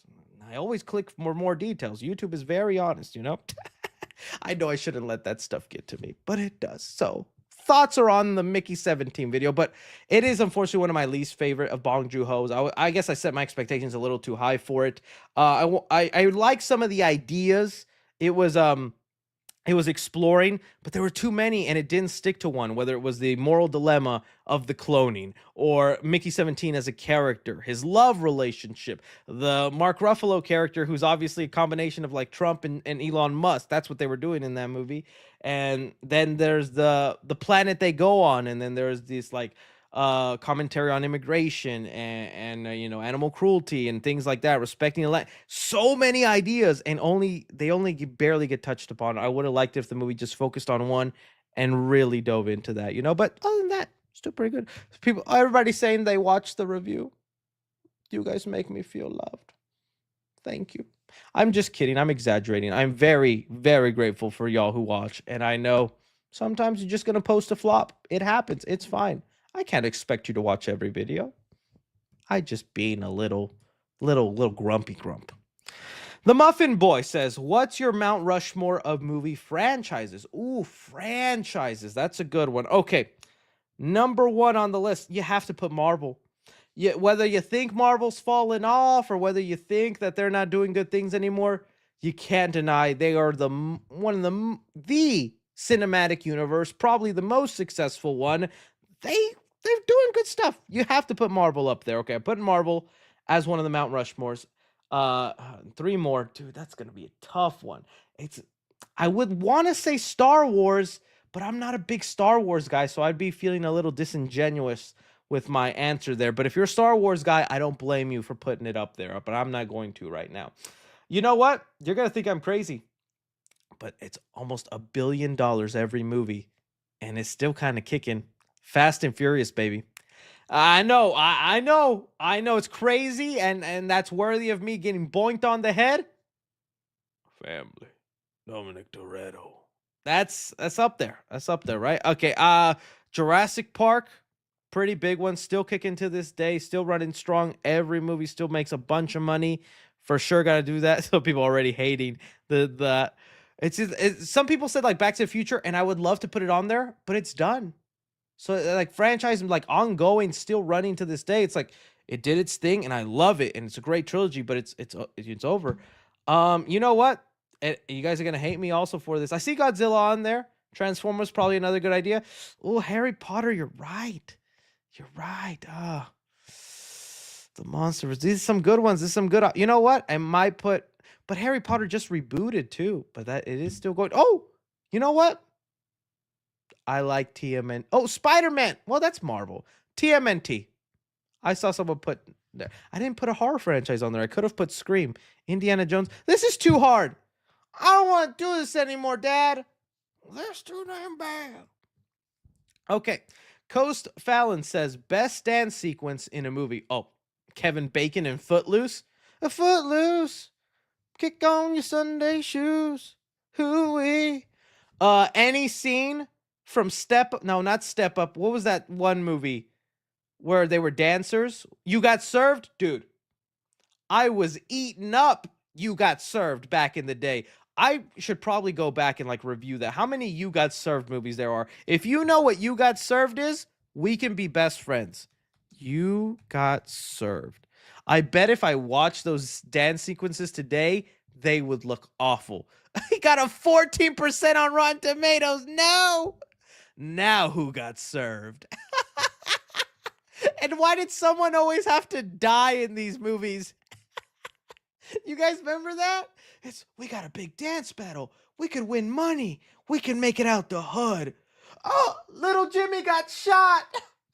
Let's dance for him, guys. You got served. Cinema. Ricky! Oh, what did I just do? I just did something and my computer froze. Okay, good. I'm back. Sorry. Computer just went blank for a sec. All right. Good stuff. Probably one of the moves from that movie. Okay. Other good suggestions. I mean, Magic Mike. I didn't like Magic Mike 3, but that last scene in Magic Mike 3 was really good. Was nicely done. I don't know if I'd say the best though. Like best dance sequence. Oh, there's got to be more. Let me see some of your guys' suggestion. Pulp Fiction. I don't even remember a dance sequence in Pulp Fiction. Oh, wait. The John Travolta scene. Yeah, you're right. Never mind. I do remember the dance sequence. Halloween had a dance sequence. Tom Cruise in Tropic Thunder. That probably is an iconic one, man. Tropic Thunder. Tom Cruise. Les Grossman. But that was like the credits too, right? That was the credits.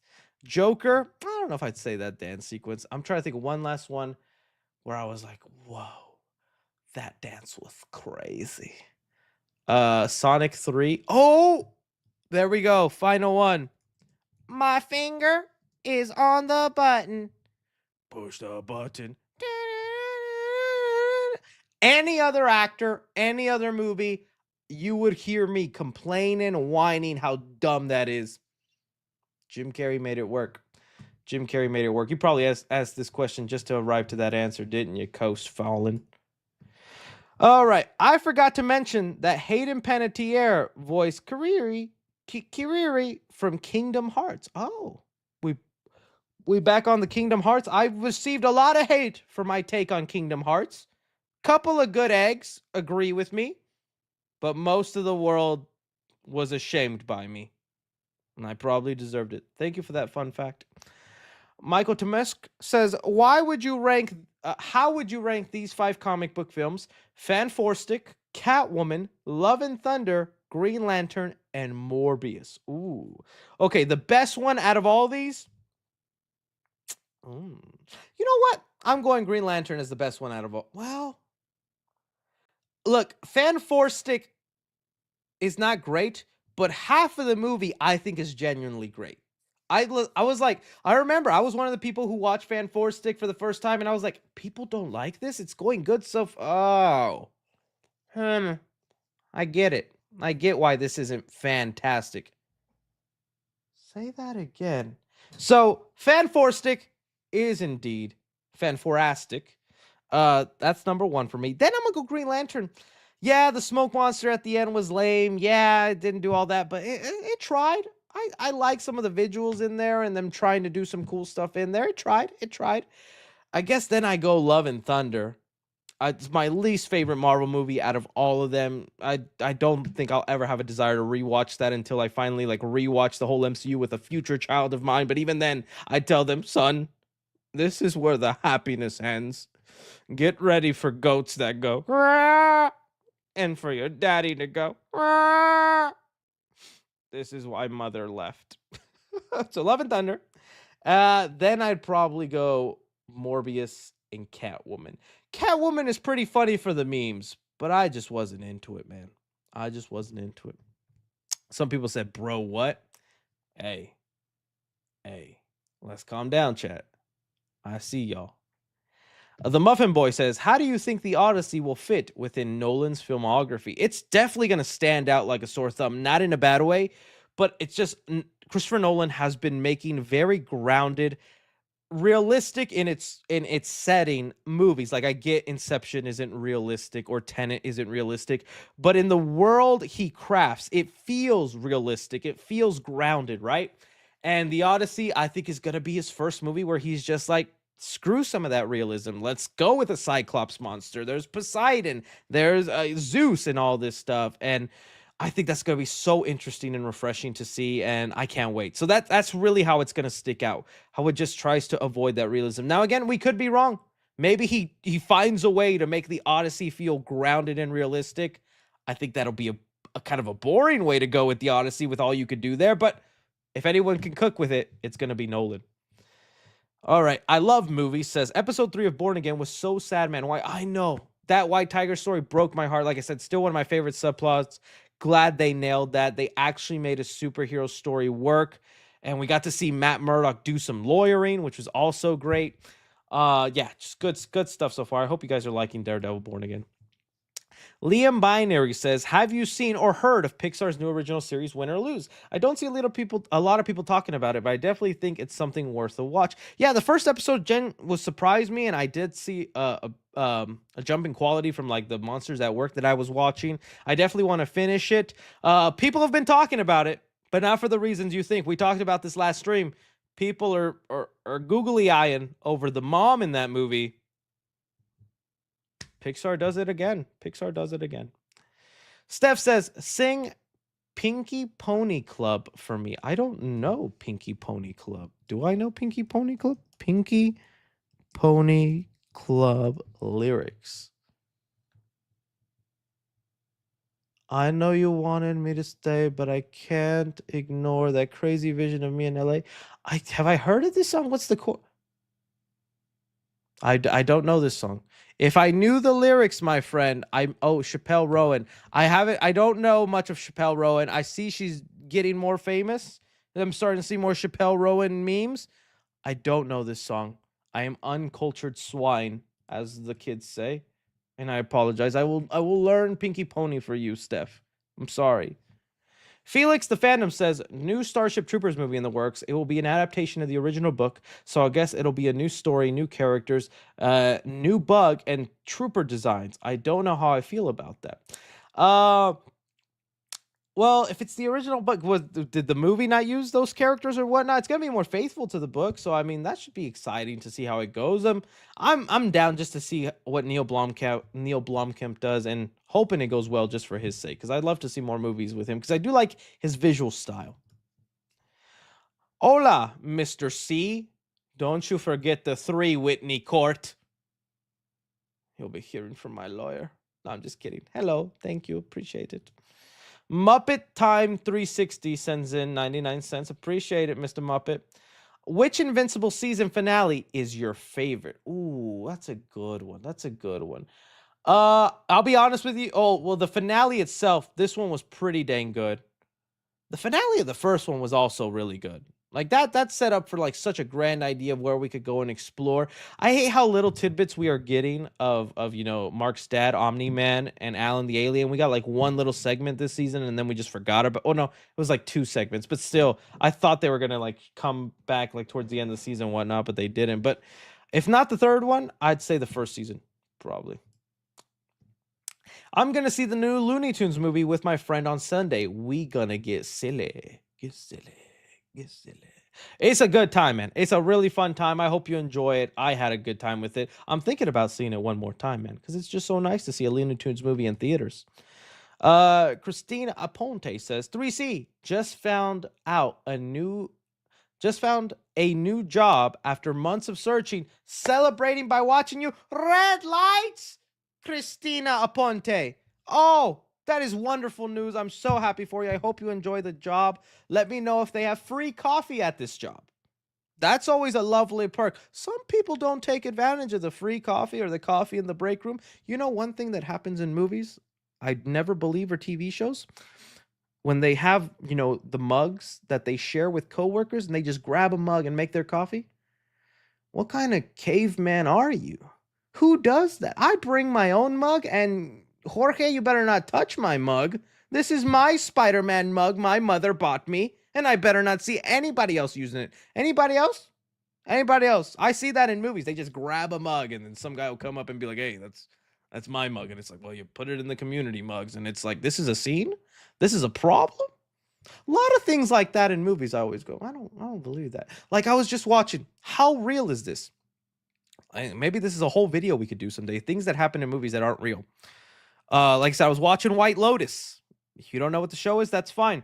But in the show, they had a thing that happens in a lot of movies or TV shows where when a character is on vacation, they still wake up to go running bright and early in a place they've never been. That must be a California, Hollywood thing. Who goes running on vacation? I get maybe going to the local gym in the hotel and running on that treadmill, but to go out on your vacation and just to run, you're a monster. What's another one? People who sit on the floor in bathrooms in the movies. Like in movies or TV shows, there will always be a scene where, and even if they're throwing up or they're sick or they're doing something, they so uncarelessly touch the toilet in a way where it's like, I don't care if I'm throwing up, my guts are about to come out, I'm still not touching that toilet. I'm throwing up pigeon style. I'm not touching the toilet, but no, in the movies, they'll go on and grip the toilet the same way I'm gripping my phone and grab it and go, I'm just like, who does that? Or they sit down. It happens a lot of like rom-coms and girly movies, is the crying scene in the bathroom, and they'll just sit and they go, oh, Becky, I can't believe he did this. Get your butt off the floor. That place is flooded before with pee. Dude, Booty Cheeks. I don't know how many of you guys saw this movie. There was a movie, Michael Fassbender, The Killer, I believe was the name, the Netflix movie. Great movie. But there's a scene in that movie where he checks into a hotel and he goes to shower and his bare butt is on the floor of the shower. Get your butt off the floor, Fassbender! You know what kind of nasty bodily fluids have been on the floor of that hotel bathroom? And his butt is just... Starfish must have been touching concrete, dude. Starfish must have been touching concrete the way he was sitting on there. That just pulls me out of the movie. When I go to a hotel, I take my Crocs. I shower naked, only wearing Crocs in a hotel bathroom. I'm not ashamed to admit it. If Daddy ever makes a movie in his life, best believe I'm putting that in the film. Best believe my main character is wearing Crocs in the hotel shower, and you'll know because I told you right here, and somebody's going to appreciate that. Someone's going to sit in that theater and go, I like that he did that. I do that at the hotels. You never know with the Hilton. Sometimes they say they clean, but then they really don't. So that's actually really smart of him. Yes, I know he's the killer in the movie, but he's still a very smart guy.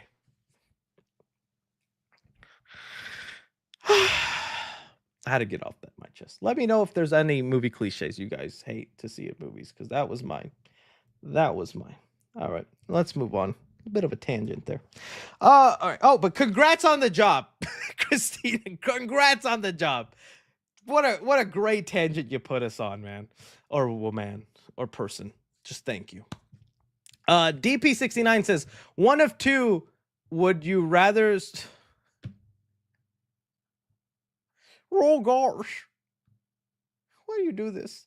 And I love Goofy. LG Internet says, just watch A Day the Earth Blew Up with a Friend, 5 out of 5. Let's go, my friend. Let's go. See, I'm not just shilling for the Looney Tunes. Yes, I still wear their apparel and stuff. They're great. But the movie is also great. Go check it out. All right, my brother, Josh Pena, show me your channel, and he lost. Oh, he lost his dog 2 days ago. It would mean the world if you shout him out, and his dog Kirby. Oh, well, my friend Josh Pena, appreciate you spreading the word of 3C Films and showing my channel to good people. And I am so sorry about your puppy, man. Oh man. I have 4 little ones of my own, and whenever I get to thinking about the day I lose them, I start bawling and crying. I'm probably not going to make content for a week whenever that happens, so I can imagine how hard that is, and I hope you're getting through it, my friend, and thank you, Milton Pena, for it. All right. 202, who would you fan cast as the new Wolverine? I know a lot of people pick, like, a lot of the common names are Daniel Radcliffe or Taron Egerton, I think is how you say his name, which I think are fine choices. I'd rather go with Taron Egerton because I also think he's like the good height for it, because, you know, we want to go maybe with that short comic accurate Wolverine. Let me see what's the height of Taron Egerton. Not that like matters, but he's already a gifted actor. He's got the body for it. Taron Egerton. And then I'm going to search height. Let's go.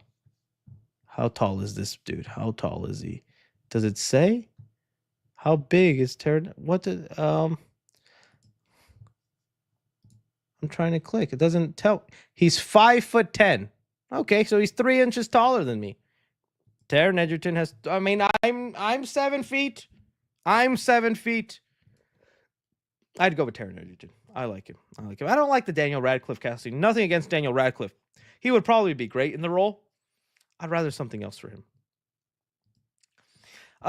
Give Steven Yeun a best voice acting award. Dang it. Oh yeah, Steven Yeun is great in Invincible. Really good stuff. I think he works wonders in there. I hope when we get to the live action movie, he's able to have some sort of cameo or some sort of appearance thrown in there. But yeah, he's doing great. Which did you prefer, Companion or Novocaine? Ooh, this is hard. I really liked Companion. That's when I got sick, so I wasn't able to get a review out for you guys in time. But Companion, probably number 2. Well, I saw Together from Neons, and that's pretty up there too. So it's top 3 Companion. It's top 3 horror movies with what I've seen so far. Not in this order, but these are the top 3 horror movies I've liked so far. Is Together from Neon, which you guys are going to see in August. I just got a chance to see it early. Together with Dave Franco. Then Companion and Hard Eyes. Those have been my 3 favorite. But Novocaine was so entertaining, and it was gory. It was so bloody, and I liked the attention to detail in the stories and characters. They didn't make them very one-dimensional. There was a few twists and turns with some of the things that went on. In terms of entertainment, Novocaine. But, I mean, Companion was really good. It's hard to pick. Someone said Chris will look like Santa Claus when he gets older. Thanks, MC. All right, let's move on. The Muffin Boy says, what's your favorite kill in the Leprechaun franchise? Oh, dude, both of them, booby related. Sit on that for a sec. That's how awesome the Leprechaun franchise is. Both of them, booby related. The 2 kills that instantly came to mind. First one was from Leprechaun 2, where I guess using his like magic powers, there's a pervy guy, and he thinks he's about to put his face in between a woman's tatas, but it's actually a lawnmower. So the dude is just putting his face up to a lawnmower, and really cool kill. Then in Leprechaun 3, the Vegas one, some girl wishes for her tatas to be bigger, and the Leprechaun's like, oh, I can do that. And they just grow and grow and grow and grow till bloop. Yeah. Leprechaun is a great franchise. I can't wait to do movie reviews on that whenever the new Leprechaun movie comes out, which, man, it's been silent. Where's my news on the Leprechaun franchise? I love that series. Guilty pleasure. I know they're not for everybody, especially when we get to In the Hood movies and the Leprechaun is rapping and and doing crazy stuff. But it's a fun franchise, man. It's a fun franchise. Okay, there you go. Corbin Nay says, who do you think Sadie Sink is playing in Spider-Man? And what's your most anticipated horror movie of the year? Love your videos. Got me into more movies, including horror, my favorite. Awesome, Corbin. Glad I could do that for you. That makes me feel good. I really do hope it's not Mary Jane. If it happens, it better be a good story. I like the Gwen Stacy ideas because I would love to have Gwen Stacy thrown in that universe and what they could possibly do with her. My favorite theory, which is probably not happening at all, I know I keep mentioning it, but I just like it so much, is her being Mayday Parker, the daughter of Tobey Maguire from the Sam Raimi universe.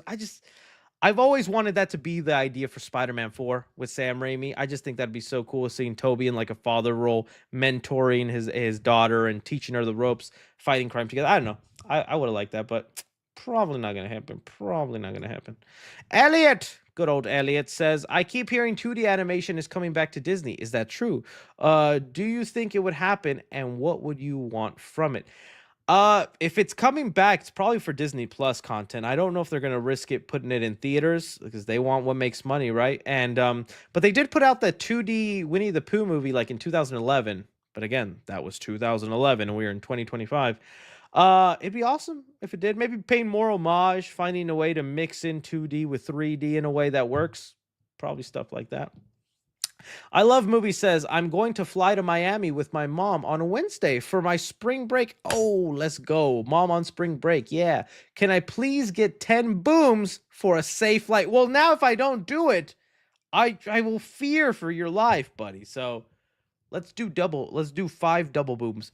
Boom, boom, boom, boom, boom, boom, boom, boom, boom, boom, boom, boom. What sound is your plane going to make? Boom, boom. Too far. 3C canceled. Let's get forward. I hope you have a safe flight, though, my friend. It's actually been really scary with the flights. Crispy here says, having 4 people in Freaky Friday might get confusing. Yeah, it's definitely going to be a little bit confusing in that sense. I just hope the younger characters are likable and enjoyable, because like I said, technically they're the ones inside the minds of Lindsay Lohan, Jamie Lee Curtis, and then we're gonna have to be cutting back to what is Jamie Lee and Lindsay Lohan in there. And so I hope it's entertaining and it works. I don't know, the trailer just didn't super wow me other than some of the references to the old movie, you know. All right, let's see here. It says Muppets Time 360 says 3C looks, oh dude, I'm trying to, but I have not been good. I was good for the beginning of March, and then last week I threw it all down the toilet. I was eating at home. I was not eating past 6. I was actually going to the gym every day, and then I think it was like the day, what was it? It was the day was it the Doomsday leak came out? It was one of the days the Shrek. I think it was the Shrek video came out. And then I was like, turn this bus around, honey. I got a video to make. And once I break that cycle, I'll find an excuse not to keep going. But I need to be motivated, man. I need to. I keep saying it, but same old thing with you, Chris. Same old thing. Elliot says, thanks for liking my Instagram post. That made my week. When I first saw the Stitch live action trailer, wasn't a big fan. Then I saw it a second, and I really liked it. Oh, interesting. I mean, I'm excited for it. I've been seeing a lot of good, valid complaints with the Lilo and Stitch trailer. Some people are mad, you know, that the pink alien Pleakley is not going to be wearing a wig or in drag, and that was a funny part of his character in the original movie, so I understand being upset by that. That's taking the queen out of his wig. That's a big no-no. The other one that I'm like, this actually does make sense. I know it's a stupid thing to complain about, but people are right. That is kind of dumb. Let's see if I can find it. I'm just gonna search ice cream guy. So you know this guy, the ice cream guy in the trailer became snow cone guy, and it's not about ice cream or snow cone. No, people pointed out it's very true. This gag is about tourists in Hawaii, right? And it's the joke that, you know, they come in and they use up their land, but they're coming in and whatnot. And the joke was, you know, a burnt white guy tourist drops his ice cream, little gag at tourists and people there. And then here it's a native, someone who's there on the island, as you can see from the tattoos, native land and all that. So like the joke doesn't work as much anymore. This is, people were saying this is actually the one time you should have kept it a white guy, and it's like, That's interesting. I didn't even think about it like that. I just saw snow cone fall, just like ice cream fall. I was one of those jingly key kids. Key jingle, I clap. I don't know. I thought it was interesting. Obviously not a huge deal or nothing worth like canceling or something. The movie. No one's talking like that, but it's an interesting point. It's an interesting point that I didn't think about. Let's see here. Mr. Griefer says, "Yo, Chris, been a big fan of you since the Child's Play remake days. Could you shout out me and my wife's ice cream shop, Ice Monkeys? We were just talking about ice cream. Ice Monkeys, we love you, dude. Well, if you want some good ice cream, and maybe they have monkeys there, check out Ice Monkeys. That'd be a cool idea. Have the monkeys scoop you ice cream and give it to you. They'd probably fling it at you, though. You got a banana flavor? I'm giving you ideas, my friend. Go check out Ice Monkeys." Elliot says, "Hi, Chris. Happy Friday. What would you want from Tom's symbiote arc? My last question of tonight is, what's your Insomniac video game ranking?" That's a good question about the Tom's symbiote arc, because we're getting to a point now where people expect one thing from the black symbiote suit, and I don't know if they're going to do it because of the way Tom Hardy's Venom went. But then again, that's a different universe, and although it's the same symbiote, what I'm getting at is people have pointed out when the black symbiote first came on in the comics, it didn't have that whole thing where it made the user evil. It didn't make them more darker, more angry, more vicious. That wasn't a thing. That's something that happens in the Sam Raimi movie, and that's just carried on to the Insomniac game and other mediums and things like that, and now some comics adapt that.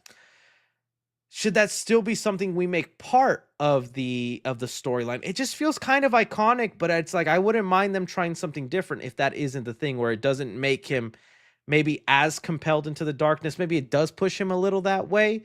It feels like it kind of has to, but I don't want it to feel too much of a repeat of what we've seen before, right? So I don't know. I just more want to see, definitely. I just want a good Venom story, like in the 90s Spider-Man TV show, where you really show the benefits / downsides of the symbiote going onto Spider-Man, being attached to him, giving him that enhanced ability where he doesn't need the web shooters because the symbiote provides him the web fluid now. So that's a bonus. He's stronger. That's another bonus. He gets a little bit more enhancement. So like there's a positive to wearing the suit that Peter's likes about it, right? Then he goes through that whole phase, taking it off. Then it goes to Venom. When it goes to Venom, I really want it to do the thing where he has all his memories. Because it was with Peter, he now knows everything about Peter. His passwords, his love relationship, his routine, all of that is on Hardy or whoever becomes Venom in the movie. Also, the spider senses don't work on Spider-Man, right? So Venom is now much more of a threat because he can evade his spider senses because it's a friendly to his body. Also getting his web powers, just like things like that. I feel like they haven't done exactly right in live action. I would love for them to do that and emphasize more in the movies, but we'll see. We'll see what they do. We'll see. Let's see.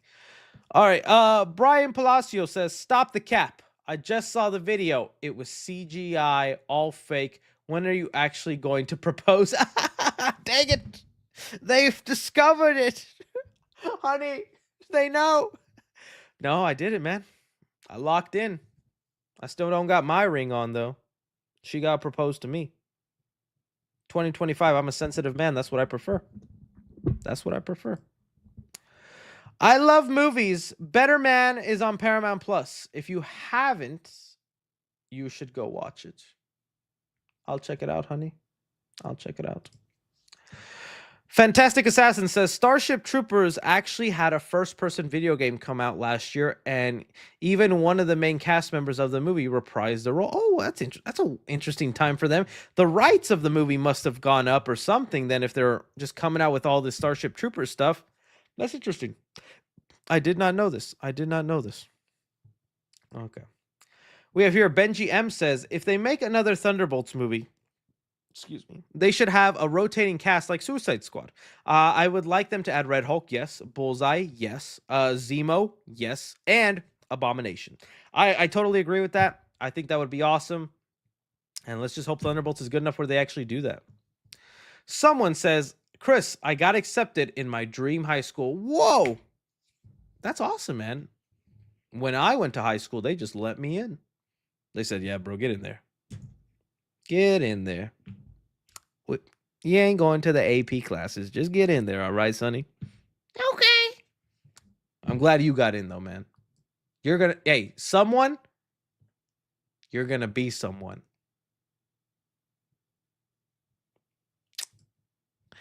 Cordrile says, any news on the Tron Ares trailer? Okay, well, if they're doing Zootopia during Snow White, it's got to be during the next live action or big Disney movie, right? Or it might be after Snow White. That's another time they start marketing things, is once they got done with one big movie, they move on to the next big Disney movie. So maybe after Snow White. Still don't know, though. Toxic Avenger design first look. That did come online. I didn't have it as a topic because I didn't think I could stretch it out for several minutes.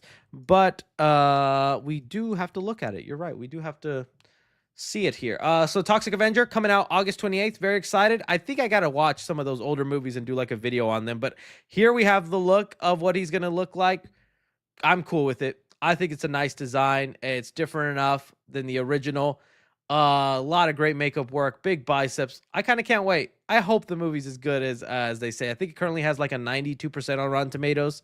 We'll see if it holds that, but yeah, I'm down. I cannot wait to check that out. I hope it's good. I want you to goon all over me. Well, thank you, Nick.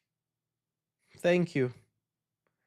Taylor says, yo, Chris, do you like playing Dead by Daylight? I do, but it's another game where like I pick it up every other month. I'll play it, have a really fun time, invite some friends, and then I just don't touch it for months. And then there's like an update, or they add a new map, or they add a new mechanic, and I'm like, time to get on. But it's the kind of thing I just like go in and go out so often. I agree, Mr. Gurr.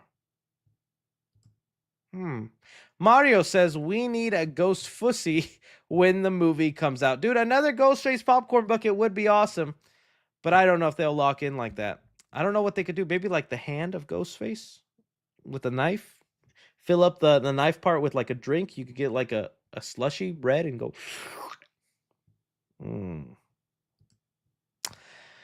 We got here Virginian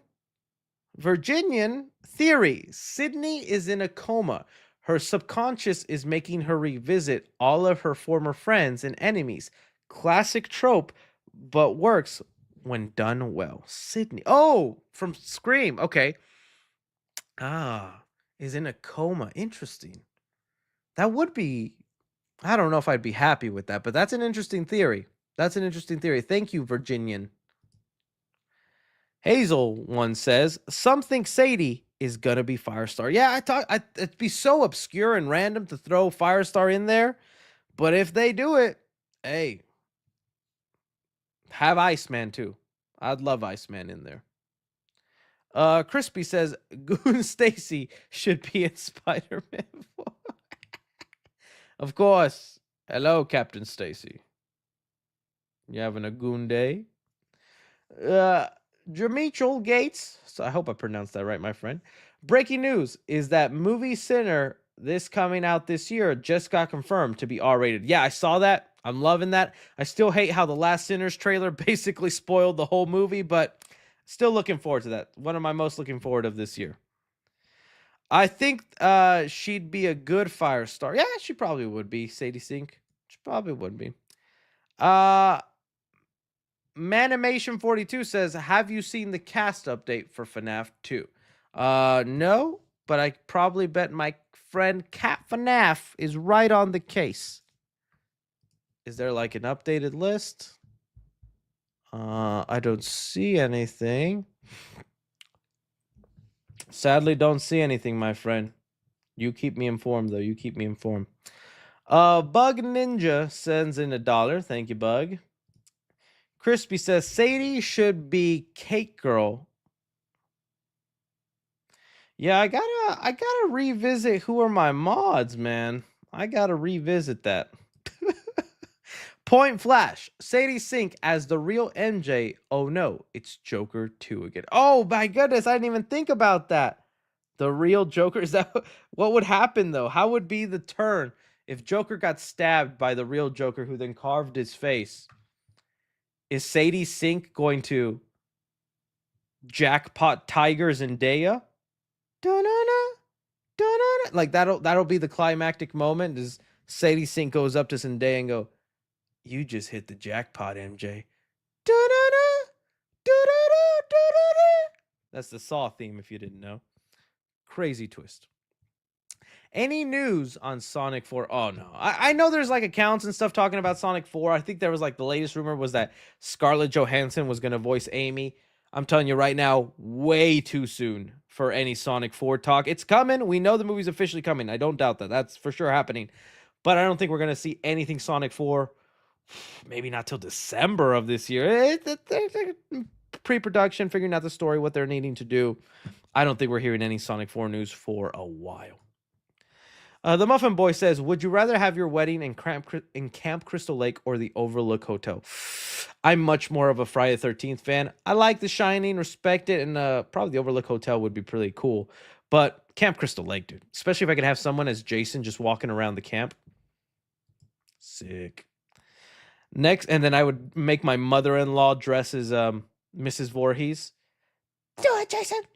Do it for mommy, Jason. I'd force my mother-in-law to do that.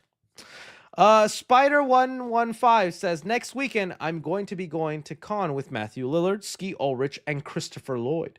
I wanted to invite you, but I think it's too late. Oh, it's okay, buddy. You have fun for me. Say hi to Matthew and Skeet. Definitely Christopher Lloyd. I like Christopher Lloyd.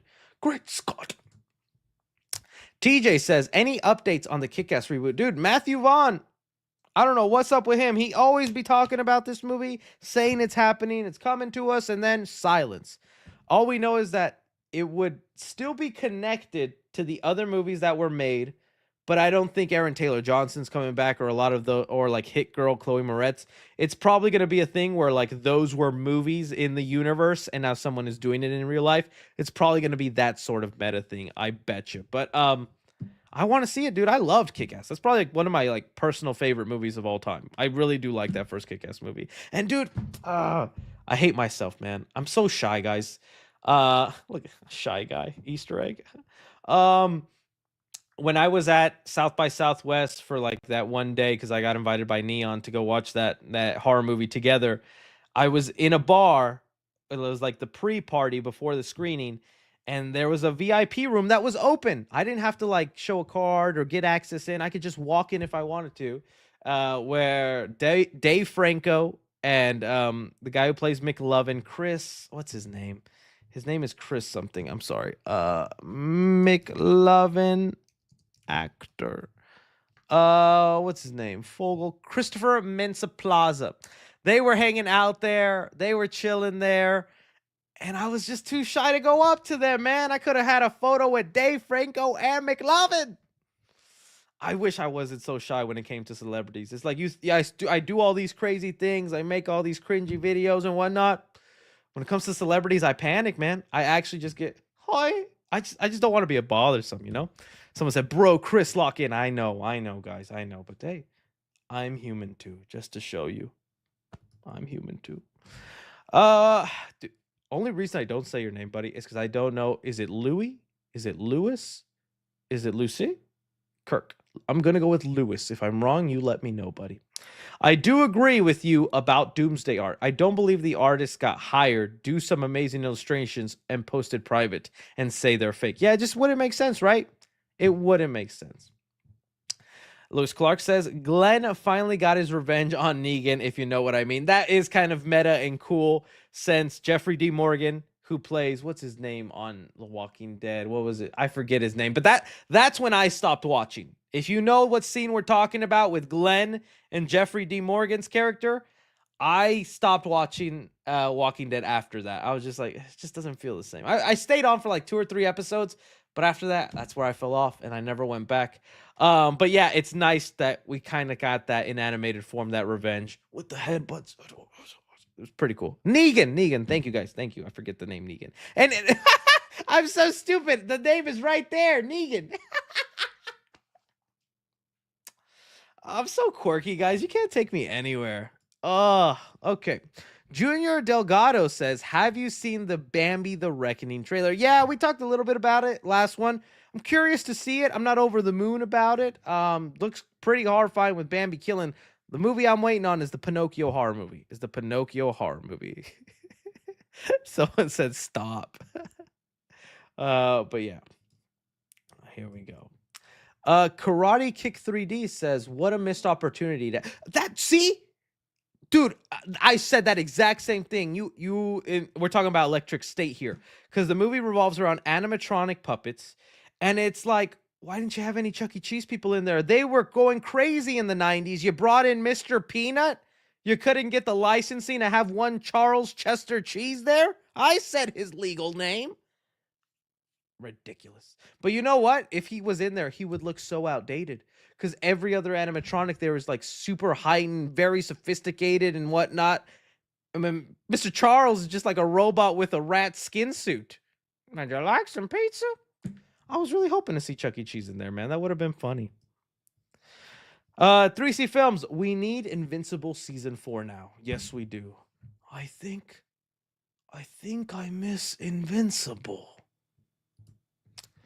Nerdy Boy says, what are your thoughts on the Stan Lee doc and the drama behind it? If you're talking about the actual drama within the movie, I think it's sad. And I do remember hearing whispers and rumors about it. It was very sad to see. If you guys don't know, there's this Stan Lee documentary that's like being funded by GoFundMe.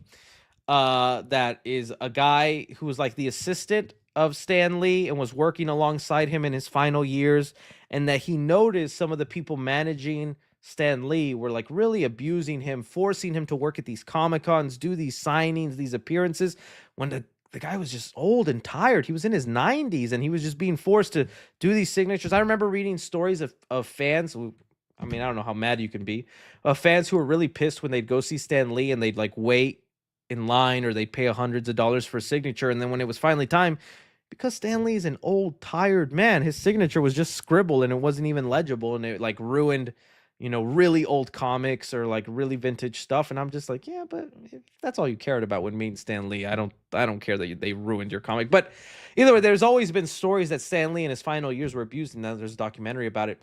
Now, if you're talking about the other drama behind it, apparently the assistant himself isn't all that great of a person and all that. So some people are like, don't give him money, don't do that. So I didn't look too much into that, but I do think, hey, don't mess with Stan Lee. Let's respect the man. And I can't wait till the day we get a biography or a movie about him. So yeah, let's see what happens. All right, let's see here. Whitney Court says, hi, Chris. Have you ever went to the wrong movie? Oh, no. I don't think that's ever happened to me. I have had, I think it was only like once where the theater played the wrong movie, and that was pretty funny. I can't even remember what it was, but I know I had to get up and be like, that ain't Sausage Party. Put on Sausage Party now.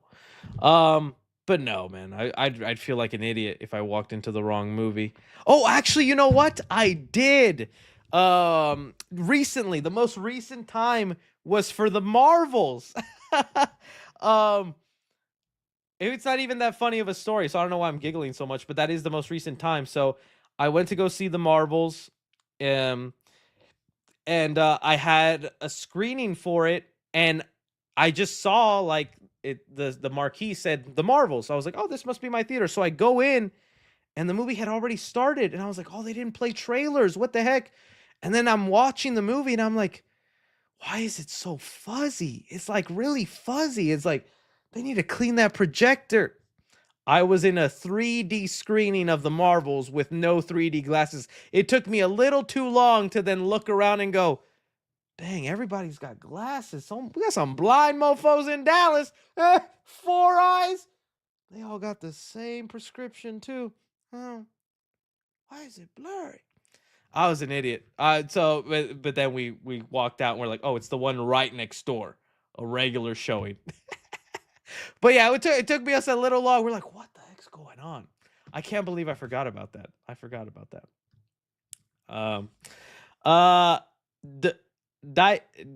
Diabeat Down says, it's my daughter's birthday. Can Annie get a red lights for her special day? Annie, red lights. happy birthday. And I hope you guys enjoy yourselves. Chocolate or vanilla cake? Let me know. Mike X Malgoon says, I heard Kang is coming back to the MCU. I honestly, I believe it. Not because I like want it to happen or this and that, but there is a big push. You know how earlier, I don't know if you were watching earlier, but I was talking about how earlier today, the Russo brothers, they have a big movie that came out. It was the Electric State. And I was like, there's been a lot of negative press surrounding the movie. It doesn't have the best reviews. And right when the movie comes out of nowhere, a PR piece, a good little article comes out about them, really hyping them up, talking about how great they are. It's clearly a marketing thing just to keep them going and keep them in the right eye. Well, there was another puff piece that came out today of a certain actor, Jonathan Majors. And remember, it was so funny. Well, no, it's not funny what he was accused of, but it was insanely odd, the situation when he got fired by Disney, and then the following day was then asked to get on an interview on ABC, a company owned and run by Disney, to start his apology tour. And so, like, it just lets you see how Hollywood works in a weird way. And again, I'm not talking about whether you think he's innocent or he was framed or whatnot. I know there's some people that debate and whatnot on that, but I'm just saying, like, isn't that odd? You can be fired by a company here, and then at the same time, that company will be like, you're fired. But also tomorrow, can you get on this talk show and apologize? Maybe the people will forgive you and we'll put you back in there. So that's what happened with that. And then, so like I said, today, an article from the Hollywood Reporter came out called Jonathan Majors' Moment of Truth, which again is another PR situation. There wasn't a journalist sitting down at his desk going, I think I want to write about Jonathan Majors. I want to see what's up with that guy. No, this is something where celebrities, they have PR teams and they say, okay, we got to work on your image. We got to reshape you. Let's pay this news outlet to write a story on you and whatnot. And yeah, the article was again talking about his struggles and trying to come back out in movies. He's got, I think, that muscle movie coming out where he's a bodybuilder. And even in this article, he talks about wanting to do Creed 4. I think here he says, Majors is Creed director and co-star Michael B. Jordan says he would like to work with Majors again. I would love to make Creed 4 together, among other projects. And so again, it's up to you, and we'll see how it all goes. It's always a matter of money and whether people show up. So part of me with these kind of PR stuff and situations, and with Disney giving him that chance on the ABC talk show the next day, it feels like Marvel is open to like maybe bringing him back in someday. We'll see if it happens, though. We'll see if it happens. We'll see. Gabriel Valentin says, rank your excitement of projects next year. The Boys season 5, okay. Invincible season 3, Daredevil season 5, Punisher special, Spider-Man 4, Avengers someday. Avengers Goon Day? Okay, excitement. I'm gonna start bottom to top. Okay. Nothing against honestly, all these shows, super excited for, and they're immediate watches day one that a new episode or the movie comes out. So let's just say that just because that's the bottom doesn't mean I hate this show. It's just in terms of my excitement. Okay. Bottom of the list, I think I am going Boys season 5, mainly just because season 4 was kind of not a letdown, but had some disappointing moments. But I'm hoping season 5 gets us back to what seasons 1 through 3 were, right? So Invincible, so the Boys season 5.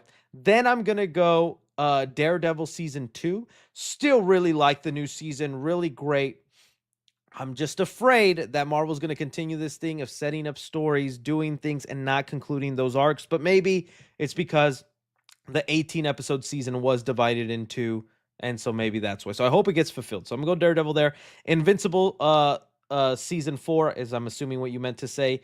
Yeah, I probably am really excited. Can't wait to see that. Just Invincible's been doing awesome. That's really not a bad episode whenever I watch Invincible. Then I'm gonna go Punisher. I love the Punisher, dude. One of my favorite Marvel characters, like I said, and I think John Bernthal is gonna deliver on the story and the bloody action. Just seeing how violent and crazy Punisher gets in Daredevil Born Again, and when you get to that episode, you'll see what I mean. Makes me so excited for what his solo special will look like. So there's that. Then I'll probably go Spider-Man 4, just because I don't know the story. I don't know what they're doing. And Avengers Doomsday. Just kind of want to see a good Avenger movie again, you know? That's my list. That's my list. All right. Jay Custom says posted something on the Reddit. Ooh, okay. A lot of people be posting on that Reddit, my friend. A lot of people be posting on that Reddit. I'll just look at what you got right here. Why are you white? What the heck is this? A new look at? Is this a new look at Avatar or something? Did I miss something? What the hell? Avengers King Dynasty teaser trailer. Don't know yet. Batmite is just posting like crazy. Spread the word, yes. I think that's where we're gonna end. Oh, Gwen, dude, that actually looks like a great Gwen Stacy. I actually like that. That works. It's so funny how that works with redheads. All right. Mr. Old as FO says Invincible season 3 is peak as F. Has 4 of my favorite eps. Yeah, it's been really just great episode after great episode. And the thing that was kind of bothering me about some of the Invincible before season 3, or even early on in season 3, it felt like they had so many different storylines going on, and they weren't really like not concluding them, but they'd introduce something cool, an interesting story, and then they'd put pause on that and go to another interesting story, do something there, put pause on that, go to this story. So like the multiverse story was put on pause for a bit, the Omni-Man story put on pause for a bit, you know what I mean? And it feels like finally all that stuff was wrapping up, getting to a good place, and actually having some sort of closure. And so that's what I was liking about season 3. It's like a lot of these storylines that were set up and whatnot are actually getting not a closure, but are getting touched upon instead of just introduce cool idea. Stop there. Introduce this cool thing. Stop there. You know what I mean? Kang is coming back to the MCU. We'll see, my friend. We'll see. Wouldn't be surprised. Fantastic Assassin 58 says, did you hear that Doomsday production company will be called For All Time Productions? A nod to the TVA. Yeah, I did see that. I didn't know how much harder to theorize on that. I assume, whatchamacallit, working title. It has to tie into Loki and all that, because yeah, they said here, for all productions, Loki fans will remember that for all time always is the TVA's motto and likely references the multiverse shenanigans. I figured that kind of stuff would be in that movie, so I didn't know what much else to talk about with that, but pretty cool. Pretty cool. Companion and Novocaine, my favorites of 2025 so far. Yeah, they're in my top 5. I would say those movies. Pretty good. Really great stuff. Is Novocaine worth watching in theaters? Yes. I say go with a friend. Go on a date. I'd say it's even a movie you could go with like your dad or your mom with. Y'all are just going to be entertained. Y'all going to be entertained.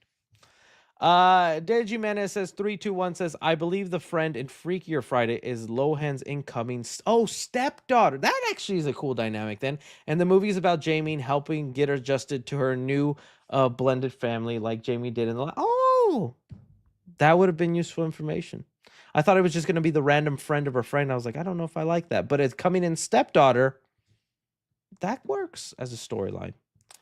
My old ASFO Monday scene, Anora, Looney Tunes, and mystery movie. Ooh, you're gonna have fun with Anora and Looney Tunes. Don't know about the mystery movie though.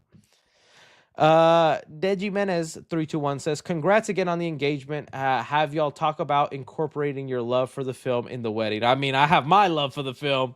I don't know. I'm like, I don't like following traditions all that much. So I like the idea of just having a weird wedding and inviting people and them judging that we had a weird wedding. Does that make sense? I want it to be something different and unique, but she kind of wants the traditional stuff, and you got to compromise. You got to be there. I don't know what I would have. Like, I would love to have the DeLorean parked outside of my wedding. That'd be pretty cool. And just come out of it. That'd be so cool to just pop in. Marty, we got to go back. You marry a baddie in the year 30s. Oh, we're already here, Marty. Commence. That would be a great start to the wedding. And I know my mother-in-law would be like, ¿Qué pasó? ¿Qué es un baddie? ¿Alguien se portó mal? Sonic room in wedding? What does that even mean? Like, yes, thank you, guest. There's the buffet line. You can sign the ding over there. And we have a Sonic room. Check out the plushies. They're very soft. What's that mean? All right, let's go here. Favorite Tobey Maguire movie aside from Spidey? Ooh, I liked Brothers. You know, no, he doesn't even say that, but that was a crazy one. Let me put up the list. The Great Gatsby, with the Leonardo DiCaprio. Guire movies. What else? Great Gatsby's up there for me. I liked Brothers. Cats and Dogs. I forgot he did the voice in that. That's probably gonna be the ones for me. Probably gonna be the ones outside. I know if I watched, what was that movie where they like go into the old town? Pleasantville. I bet if I watched that I would like it, but I've never seen it. But every time I've seen a clip or something, because sometimes I see it on TikTok, I probably would like that movie. It has like Truman Show vibes to me. So I would probably watch that. Underrated cameo. Oh yeah, the cameo in Tropic Thunder, hilarious. Top 5 horror movies that you can't watch alone. Ooh, I don't know if I get that scared though. It's like I've kind of grown out of that phase where I get horrified of horror movies. I mean, more just movies that I get so disgusted by I couldn't watch again. Probably like Hostel. There's like a scene where a guy gets pliers to the wee wee. That was crazy. Green Inferno. All the cannibal stuff in that movie made me so disgusted. I like that movie stayed in my mind for a little too long.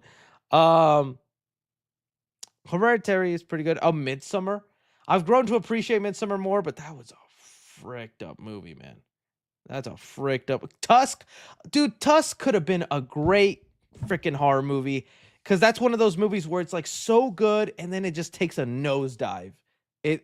Tusk, and I like Kevin Smith. I'm rooting for him, but Tusk could have been, because it's so creepily the way it gets set up, and then he starts turning to the walrus and all this stuff, but then I don't know, man. New King Ellie says new Will Smith album on the way. Oh, back in elementary school, I performed a Will Smith song on stage as part of the talent show. It was the Men in Black song. Here come the Men in Black, Galaxy Defenders. I did one of the verses in 5th grade. Oh, the Men in Black. My homework was to study those lyrics that Will Smith made for Men in Black. I did good that day. I did good. JT says, hey 3C, hope you're doing well. I have a question. Do you happen to know anything about the Community movie or any updates surrounding it? Okay. Hot take. I like Community, but it was just okay to me. I never finished it. I'm glad for the people that liked it, or maybe I did finish it and I just don't even remember those later seasons. But I did like Community for a point, and then I kind of teared off of it. I just it got repetitive to me. But anyways, the thing I keep hearing with the movie that's like out there, it's not like an insider thing I'm hearing, but is that they're trying to get the schedules aligned with some of the big stars, with like Donald Glover and the guy who was just cast as Sydney's husband in Scream 7. Apparently they were about to make the Community movie, and then he got cast as the husband in Scream 7, delayed it even more, and now we have to wait for those schedules to align. So that's kind of the thing, is just all the Hollywood stars is just waiting on their schedules to align for them to make the movie. They said Big Daddy, excuse me, Big Daddy, Patty Mahomes says, have you watched Attack on Titan? If not, you should. It's peak. Of course I've watched Attack on Titan. I quite liked it.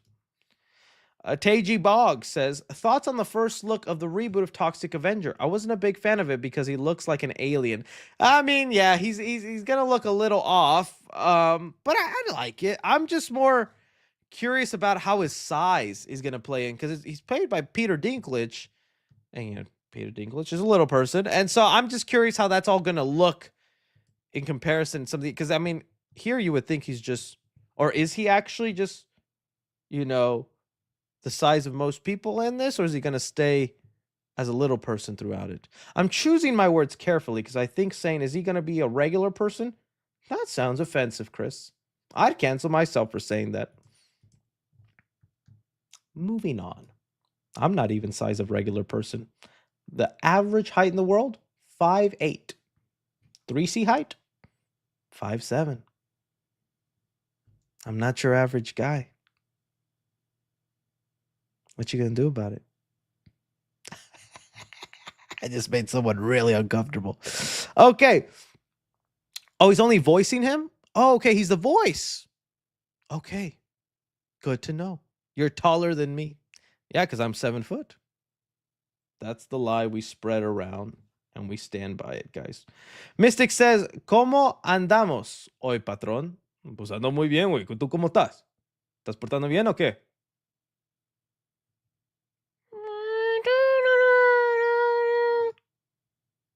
408 Jose says, did you see the final ep of Invincible? What you think? Of course I saw it. I just gave my review on it, and I quite liked it. Pretty banging episode. A lot of the animation, you can see why they saved the budget for that episode. Really great action sequences, heartfelt stuff, cool moments. Loved it. All right. Razio 3000 says, Stanley documentary and Step Up 3 dancing. You're right. I think they should combine the Stanley documentary with Step Up 3. If we do that, I think even Martin Scorsese would agree it's cinema. Yeah, we talked about the Stanley documentary a bit. It's really awful, and I hope really awful that people would take advantage of Stanley. I have to look in further about it. I just want a biography of him already, a biopic. Andrew Hicks sends in some support. Thank you so much, Andrew Hicks. Fix says, have you seen or heard about the show Common Side Effects? Very good and underrated Adult Swim show. Highly recommended. Okay, no, I haven't. I'll look into it, my friend. Thank you for letting me know about this. Thank you for letting me know. DG Mendes 321 says, when the Sonic 4 review comes, we need a push the button sequence recreated for the intro. I think it must be done. It probably must be done. DP69 says, 3C lore on your rat that was sold by your stepmama. You remember that? Yeah, man. It's sad times. If you guys don't know, I had pet rats as a kid. That was a thing. That was me. White pet rats. And they were white rat, exactly like these, with red eyes. Pretty scary. I had no idea why I wanted little white rats, but I did in an apartment. And then my dad met a lady, and lady did not like these white rats. They creeped her the hell out. One day I came home. Rats were gone. I don't know what lie or what story my father told me, but rats were no longer there. And years later, I found out it's because she didn't like them. You know, I'm trying to cover this up with comedy, but this is probably like actual things I would bring up in therapy where you're like, you know, it doesn't necessarily bother you in the moment or even when it happened. But thinking about it now and the way I resent my stepmother started right here. Why would a father not let his child keep his pets over a woman he just met? Did you not love me, Dad? Again, you think this is a joke, but this is genuine thoughts I'm having now. Thank you, DP69. Thank you, DP69, for the therapy session. Sass Das says, do you think we could get a trailer for Toy Story 5 at Disney panel? Are you talking about at CinemaCon? I don't know about a trailer. He's asking because there was a photo that they had a test screening for Toy Story 5. They showed it in-house to people. I don't think we're going to get any leaks about what it's about. It's all people within the movie and whatnot, so it's going to not hear anything. But they're already ready for the test screening and whatnot. I don't think we'd get a trailer at CinemaCon, but we'd probably get more concept art. Maybe concept art, something like that. Maybe a brand new character that they're introducing in the movie, something like that. But I don't even think so. They'll probably focus on other things at CinemaCon. If anything, they'd probably just mention it in passing. Andrew Hicks says, what are some of your favorite Fortnite skins to use? Ooh. The one I'm loving right now to use is the Cyclops skin from X-Men 97, Scott Summers.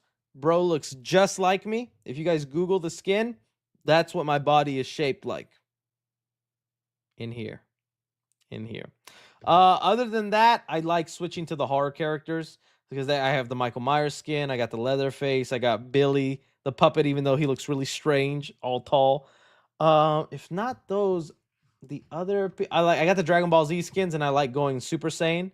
I always like joking with my friend when we're playing that like when someone's really hard or I'm about to like not be able to fight them, I do the emote where I go Super Saiyan and then I act like I'm gonna kill them and then they kill me, and it's hilarious every time, never fails.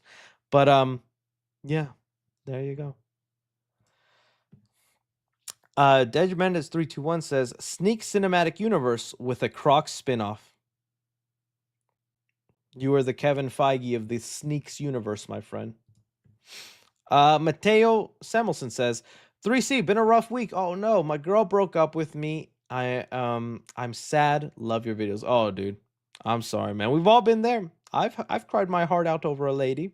I've put my life on pause and stuffed my face with nothing but junk food in those moments.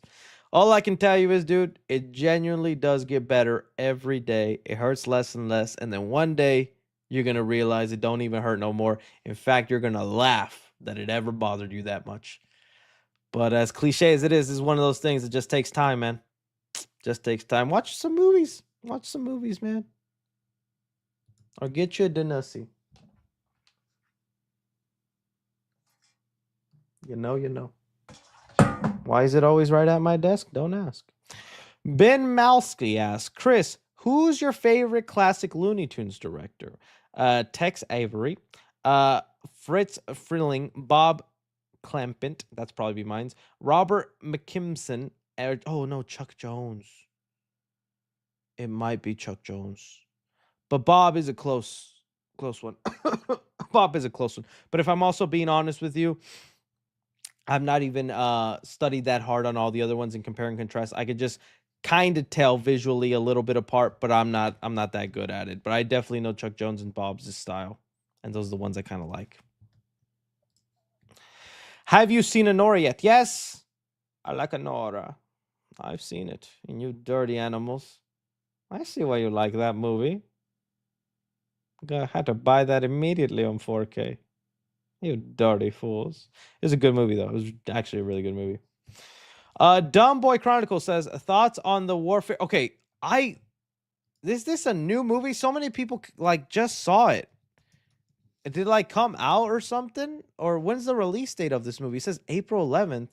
I was seeing on the timeline today so many people talk about this movie. I have not seen the trailer yet. I did get an email invite to watch it. And it's getting great reviews. And I'm honestly someone who's like not even a big fan of like war movies. I just get kind of sick of them, or I'm just not that into them. But I've heard nothing but stellar things about this. And you know, Civil War was A24 Civil War was different in a way I wasn't expecting. This is an A24 movie, right? Yeah, Warfare. So I'm curious about it. A lot of people I trust saying it's great. I need to see the trailer though. Find out when I can watch it. Endless Abyss says, this is going to sound wild, Chris, but my fan casting for Kraven is the Gigialo guy from Deuce Bigelow. He's old now, but he would kill the role. Oh my goodness, I wouldn't. Can I Google that? Maybe I should Google it without you guys seeing. Gigialo guy. I think it's just pronounced Gigolo, but Gigolo guy from Deuce.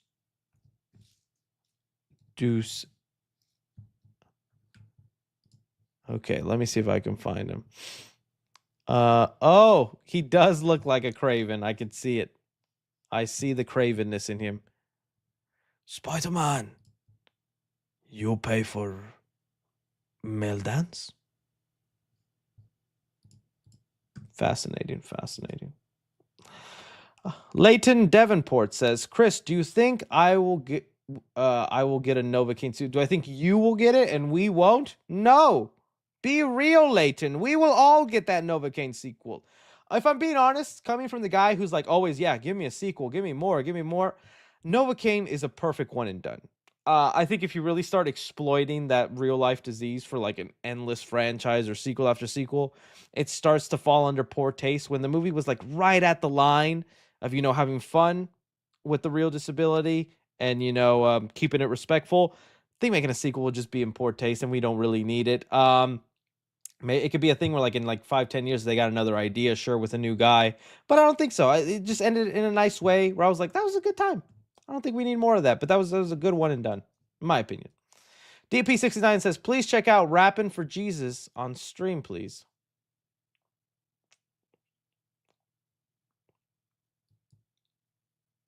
Blue Wing Story says, hey 3C, love your content. Are you excited for James Wan Call of Cthulhu adaptation? I can't wait. Yeah, because it's James Wan. James Wan could be making a movie about box cutters, and I will watch it. Why do I have a box cutter at my desk? I get packages. Do you get packages? I bet you do. Starlistic says, this is my first ever super chat. Well, thank you, Starlistic. But I just want to know, what are your thoughts on DC and Sonic collab or the Naruto and TMNT comics? The Naruto and TMNT stuff I'm not crazy over, but I did see the DC and Sonic thing, and I was like, oh, that actually looks kind of cool. Got to see about that. I still got to finish and read the Justice League versus Godzilla thing. But yeah, I don't know, it's pretty awesome. The variant cover there. We got Sonic meeting the Justice League. Obviously gonna have a scene where he races the Flash. Knuckles flying with Superman. All the two shadows of the night on their bikes. That's actually pretty cool. Yeah, oh, I love this cover. This is such a cool cover. I like that art. Really great art. And you got Crypto. Oh no, that's Knuckles. I thought that was Crypto. Yeah, that's awesome. That's awesome. Chris, my birthday on the 19th. My dad's is the 31st. Nice, buddy. Well, happy early birthday. I hope you enjoy yourself, and I hope you're the 31st. That's my mother's birthday. Your father and my mother are probably siblings. You're my long lost sibling. Hi. Since it's Friday, are you a fan of the Ice Cube? Oh, dude, yes, I love the Friday movies. If so, which one is your favorite? The first one. The first one is just great. It's like an actually really good movie. I know it's weird to say, but I could be honest. Next Friday and Friday after next, they take giant steps down in quality, in storytelling, in characters. They get into a more silly, goofy route. While the first Friday was a really grounded, like, yes, it had some exaggerated things, but like it showed you life, you know, in that area and whatnot. I just loved it. I remember thinking it was like the coolest movie as a kid and all that. When he fights Tebow at the end, like that was my Batman versus Superman moment. I was like, whoa, dude, but you live to fight another day, son. Now you think you're a man with that gun in your hand, huh? I'm a man without it. That's a great movie. But with that said, still love Next Friday and still love Friday After the Next. It took me a while to get into Friday After the Next because it just got really silly and weird. But yeah, so I like that franchise and I hope they make the next movie. Ice Cube's always talking about it in interviews, saying it's gonna happen, and I hope they bring back Chris Tucker, even if he's not like Smokey and he's like a born again Christian like in real life. But yeah. Yeah. Starly says, have you been watching Invincible season 3? If so, with thoughts on the finale in its entirety? Yeah, I gave my thoughts a little bit earlier. Like I said, when the stream is done, you can go on to the timestamp where I talk about my thoughts, or I'll post it on the Clips channel. You can see it there, my friend. But yeah, really enjoyed it. Really enjoyed it. Jose Garcia says, congrats on your engagement. It should have been me. I'm sorry, Jose Garcia. I just didn't meet you yet, buddy. But maybe if I did. Leighton Davenport says, Chris, do you think Tom Hardy will return in the MCU, but only to voice Venom inside Peter's head? If he ever returns, or if there's some, I think it's just going to be a cameo thing, like in the Spider-Verse movies. I mean, they got Mrs. Chang in there, in Across the Spider-Verse. You could show little Eddie Brock on like a portal on a wall for like 2 seconds. But I'm kind of done with the Tom Hardy Venom. I know people like that, but I'm done with it, man. He got his 3 movies. Good for him. Let's move on from that Venom. I'm sorry. How dare you? Freddy, battle live stream the new Looney Tunes movie at the theater. Who needs a link? Freddy, you were banned, you were disbarred, and you are no longer a friend of mine. Ah! Watch Looney Tunes in theaters, guys. Dumb Boy Chronicle says, big fan. Really cool to see your channel grow. Thoughts on the Warfare movie trailer? See, everybody's talking about this Warfare movie trailer. I did not see it. It must be amazing. Like I said, I've seen the reviews. The reviews online are like going crazy for this movie. Like just saying it's really great. So I'm going to have it on my radar. I don't even need to see the trailer. I just trust my movie friends that I've been seeing hype it up. Shuo017 says, nothing. Thank you for the support, though. Critic A says 2 things. Will you review every Superman movie before the new one? Yes. But maybe don't take my word on it, because I didn't even finish Wolverine review. 2, do you know about the DC/Sonic comic collab? Are you excited? Yeah, I just saw it. We were talking about it. I'll probably give it a read or 2. I'm not going to like run out for it, but it's pretty cool. I like the art of that, at least that one cover. Fame Kills says, do you play Marvel Rivals at all? Need to see you play. Y'all keep telling me about Marvel. I liked it. I enjoyed it. But it was one of those games where after I did like 5 hours of it, I got my fill. I'm only going to start playing it again when they like bring in Daredevil or Ghost Rider, introduce more people like that. I tried maining Spider-Man and it was too difficult for me. Okay, maybe that's why it went downhill for me. Deji Men says 321. Check the Reddit on the one last time before you go. Okay, maybe at the very end, my friend. I will at the very end. Ben Malsky says rewatching Looney Tunes back in action, underrated gem. Agree. I hate that movie did not get the love it deserves, and I also didn't even appreciate it that much as a kid because I was more like, I like my Space Jam. This isn't like Space Jam. Watching it as an adult now, it's just fine wine. It is good dining. Brian Palacio says, what is your favorite Nintendo console and game? Ooh, I mean, I'm a Wii kid. I grew up playing with my Wii, just in my room, Wiiing it up. I played a lot of Wii games. Game on the Wii, Mario Galaxy, and Dragon Ball Z Budokai 3 with the Wii and nunchuck. Good stuff. Love Angel says, not to be that guy, but you miss. Oh no, dude. 2 streams ago. This is not fair, Love Angel. Love Angel, you get this. Love Angel. Let me stare at your profile photo. I like the chain. I like the little thing you're doing with your hand.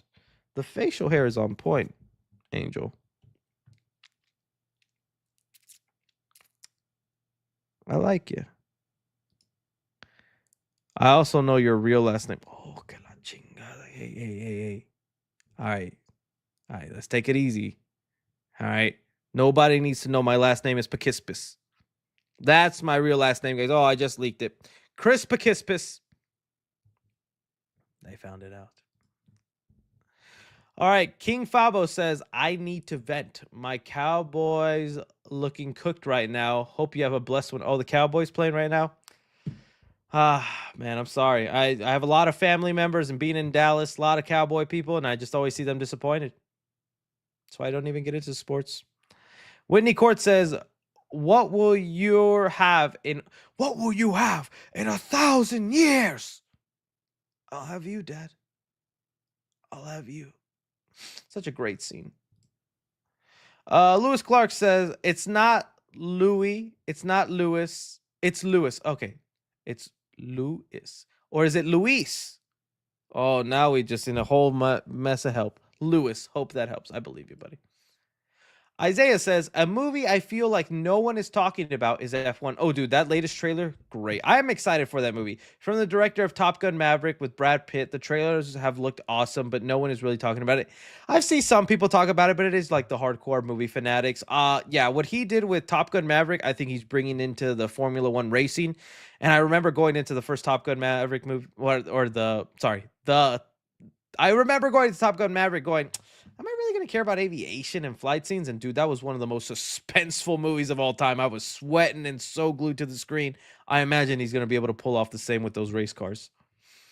Starlistic says, thoughts on the State Farm Gotham villain designs. Oh my gosh. I was going to make that a topic, but I felt like it's already too late. Okay. This was like a whole discourse thing. So if you guys didn't know, there was a State Farm commercial. I don't know if I can play it. I might get copy strike. Kai Cenat was in it. Good for Kai Cenat. But anyways, it showed off a bunch of Batman villains. The whole joke is like, why get Bateman, Jason Bateman, when you can get Batman? And, you know, there's a lot of really great visuals, like this look of the Riddler. We had a Catwoman thrown in there. We have Two-Face that had a really cool design, and then you get like a Batman who also had a pretty sweet looking suit. Poison Ivy, but the one that I think most people were going crazy over, let me see if I can find it, was the Joker design. Because, okay, I'll admit, that Joker design, gorgeous, beautiful. But at the same time, it has brought up some crazy discourse I am just not the biggest fan of. People look at this Joker design, right? And they start pulling out the joke. Bro, State Farm came out with the most accurate looking Joker. Matt Reeves couldn't even do that. And they bring up the messed up photo of whatever Michael Keoghan's Joker from that movie and is all that. And then people just talk about, see, we don't need adaptations. We just need you to copy exactly like the comic books. And look, my stance on that is like, I get it. This is a beautiful and great looking Joker. We have no idea of the acting performance of this person, though.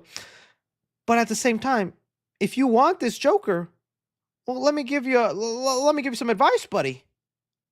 Pop in Tim Burton's first Batman movie, because that's essentially what you get. That's the same Joker. I know it's not exactly the same, but that, for all intents and purposes, is Jack Nicholson's Joker. Like, for real. He did. That's the version that people have been begging for, I guess. And look, I'm not even saying anything wrong. Jack Nicholson nailed that role. Awesome live action Joker. And let's not forget, before Heath Ledger stepped on the scene, everybody's like, he's not going to compare to Jack Nicholson. What Jack Nicholson did, Heath Ledger's not going to be able to compare to. But then what happened? What happened? Timmy, in the back of the room, can you please tell the class what happened? Heather Ledger, sorry, Heath Ledger did an interpretation of the character, and it's now the most talked about, probably the most famous version of the Joker, because they were willing to go outside of the comfort zone and try something new while still keeping the essence of what the Joker is there. And now whenever we do Joker impressions, my father was a gooner, a good one. He'd come in and my mom would be like, why are you gooning? And he just wanted to put a smile on his face. We all can do a great Heath Ledger Joker, right? Come on. And so by always sticking and the discourse that annoys me about, they should just always look like this. This is what he should always look like. Not what, Barry Keoghan did or what Jared Leto's messed up Joker did. I think if we just always stride for this type of super comic accurate, this one look, we would be so bored of the Joker character. We would be so done with it. We would be so rolling our eyes. And I think they should apply the way actors try to reinvent the Joker to things like Freddy Krueger. When we get a new Freddy Krueger, I don't want you to copy what Robert Englund did. He nailed that. He made that his own, and he was perfect in that. Now I need you to reinvent Freddy Krueger for yourself and bring it out of the box the way Heath Ledger did. So at the same time, though, I get it. You don't want it always to be a wild, crazy interpretation. You get sick of it. I think Jared Leto's Joker could have been something cool if he was given the right material. Barry Keoghan's Joker could still be something cool. We have yet to really see him in action. We just saw him in a prison in half-face. We don't even get a full look at him. So that's my only discourse. It's just like, yes, I agree. This is a great, awesome-looking Joker, and if a Batman movie came out tomorrow with that look, I'd be down. But I'd also be like, I'm happy with interpretations and trying something new. You know what I mean? That's just my situation. Curious to hear what you guys think. The Batmobile and everything else, though, really cool. I do hope, though, when we get to James Gunn's DC Universe, it has this kind of vibe. Because to me, this is almost like the Arkham Asylum games come to life. isn't it? With the colors, the vibrancy, the look of the world, it feels a little bit like Arkham Asylum come to life, and that's kind of what I would like. But again, also look at the Arkham Asylum designs that are really awesome. Those are interpreted designs. Riddler didn't always look that way. Harley Quinn didn't always look that way. Those are interpreted new versions, and now they're pretty iconic looking designs. That's all I'm saying. That's all I'm saying. Okay, let's move on there. Peyton Rook says, do you think Scream 7 could release this year? Halloween would be epic. I do think Melissa Barrera should return. I'm excited for this movie. Big fan. No, they already have the release date down. It's coming out next year. I think it's in March. Halloween would be awesome. Do I think Melissa Barrera would return? Man, I would love it. I would really like her to show up like in Scream 8, or I hope in Scream 7 they have a really good mention for her character to kind of close her off on a happy note. But if we ever get to Scream 8 or 9, which Spyglass is probably going to get us to, I hope they can amend things and apologize and get Melissa Barrera back, because I'd love her to still be part of the franchise. Chaka says, have you seen David Howard Thornton is playing Joker in a Joker's Wild movie? I think it's a little fan film and whatnot. Yeah, it's cool design. Cool stuff. Starlistic says, what would you think if Deadshot was a character, in Batman Part 2, similar to the Penguin in Part 1, where he's not yet, just a guy with good aim? I guess I wouldn't mind if he's just in there as like a lackey and like that's just his thing. He's just good aim. I guess it could work in the Matt Reeves universe. He's very fit to be grounded and realistic. Just say there's a guy who doesn't miss shots. I wouldn't mind it. But I don't know if he's going to include him, you know? A. Fisher says, have you looked at The Last Starfighter? I have not. Is it good? Is it worth watching? What is it? Let me know, A. Fisher. Ninjago Leak says, 3C, The Truman Show has always scared me. The film made me think of the possibility of being stuck in a world like that, dude. I get you, man. Can you imagine that being your real life? I wonder if they could, and I know not everything needs to be remade or redone, but if they tried doing that with the way the world works now, where everybody does want to be in a camera, and you have people like Kai Cenat who like stream a whole month in bathrooms, their lives and what they're doing when they're sleeping. Like there's people actually living the Truman Show. What would a modern version of that look like when everybody wants to be Truman? You know, I think that'd be interesting. Like you'd actually have volunteers this time, but it wouldn't feel genuine because they know they're being watched, and people liked it when they didn't know they were watching, you know? LaFaw says, what are the chances the new Chucky movie will be officially announced at the Universal Studios panel at cinema? I'm going, ooh, I'm going to say like a 20% chance. It'd be awesome. Oh, dude, tell me it would be awesome. But I would also hope for it, because anything they announce at CinemaCon, it is streaming. I mean, it is theater stuff only. It's a convention about celebrating the movie theater experience. So they're not talking about streaming or TV shows or things like that. It's strictly theatrical things. So if they talk about Chucky there, that means it's going to theaters. And finally, OG Chucky going back to theaters. That'd be kind of cool. Mike says, I heard there is a third Avenger movie coming called Avengers Forever. Maybe after Secret Wars and all that, but not that I'm aware of, my friend. Not that I'm aware of. Lumberjack says, thanks for looking up Calvin Ellis last week. Made Calvin Ellis the future of the DC YouTube page to get DC official attention. Much respect. Oh, awesome, man. Show that handle some love, guys. Show that handle some love. Thoughts on the Moana 2 lawsuit? Did they drop it or are they moving forward? Moana 2 lawsuit. Disney didn't copy Moana from A Man's Story of a Surfer. Boy, a jury says. Lawsuit resolved. The Francis. Okay, so they resolved it and they ruled in favor of Disney that they didn't steal. I mean, I kind of I believe Disney. I know that's probably weird to side with the multi-billion-dollar company, but sometimes people just try and get that check, you know? Sometimes people just try and get that check. But if they did steal and they got away with it, get Matt Murdock on them. Get Matt Murdock on them. Said, give me your wild pizza order so I can make 4 myself. I told you, this is a real pizza I order, and it is scrumdiddlyumptious. You guys laugh at me, but it is real. Domino's Pizza. That's where it comes from, okay? Alfredo sauce, not marinara sauce, okay? And then you add on, stay with me here, spinach, onion, ham, bacon, pineapple. You're in for a world of tastiness, my friend. You're in for a world of tastiness. Don't knock it till you try it. Don't knock it till you. My lady adds mushrooms. She crazy. Okay, that's where she went too far. Mushrooms? Huck to you. Huck to you. But there you go. Olives. Get Ape Ross. Get out of here with olives. I can't with olives. They're too soury. Or I don't even know how to describe that. They taste my mouth like, ew. That icky. That icky. Hey, Chris, today's my birthday. Using my B-Day money for this super chat. Woo! Let's go, Marcus. Thank you for the super chat. Birthday money. I like the red profile pic. Appreciate you, Marcus. Happy birthday, my friend. Happy birthday. Mr. Old SFO says, comedy recommendations. I want to laugh.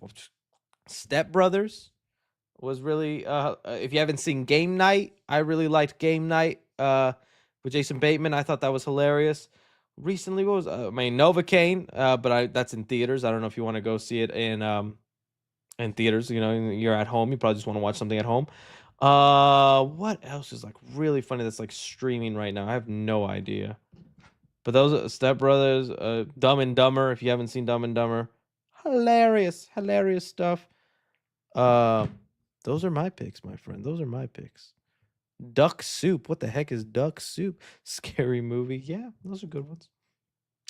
Have you watched the TV show From? It's from the same people that made the show Lost. It's really fun and addicting to watch. I have, my friend. I had relatives of ours. Well, not of ours. A relative of my lady who recommended it to us, and we're like, all right, I guess I'll give it a chance, bro. We were hooked. That show is good, and oh man, it theorizing, the theories, the clues of what's going on. It is a trippy show. Highly recommended to you guys if you haven't seen it. I think it's on MGM Plus, which is like one of those weird streaming services. But this is a show so good, it's worth it for just that one show. There's 3 seasons right now, and a 4th season coming out either later this year or at the beginning of next year. Very addicting, very fun. Highly recommend. Cadino Fizzy says, just watched Electric State. Very whatever. Agree. Very whatever. I agree. Ghost BC Fan 1 says, did you see the Joker fan film with David Howard Thornton as the Joker? It's called Joker Wild. I haven't seen it. I saw like little clips and stuff of it, and I mean, he's playing it great, but like, again, and I'm not trying to be rude because I love David Howard Thornton, but watch that, check it out, and it's good, but I think it's just good for fan film. It's like, it's a very comic, super faithful. It's an uninspired, been there, done that version of a Joker. And I know like that's so rude and messed up to say, because David Howard Thornton, I think, is such a nice, cool guy. But that's what I mean. It's like, I would want more than that in our next movie, Joker. I would want, you know, I don't, maybe I'm not making myself clear. Don't cook, Chris. Don't cook. Felix the Phantom says, Child's Play 2019 has the best theme and best cinematography color palette. The lighting of the blue and red makes the movie stand out. I love it. I do agree. That was a nice looking movie. I wish we would have continued with that, man. So sad we didn't. Why haven't you played Minecraft yet, Chris? Tell me a server or a mode. Because if I just play open Minecraft, just going in there having to build something, it's going to be a very boring video. You got to put me in a situation where I get to like marry a creeper or something, man. That's where it's going to be fun. Makeshift plushie win. Would you guys buy a 3C plushie? I don't know.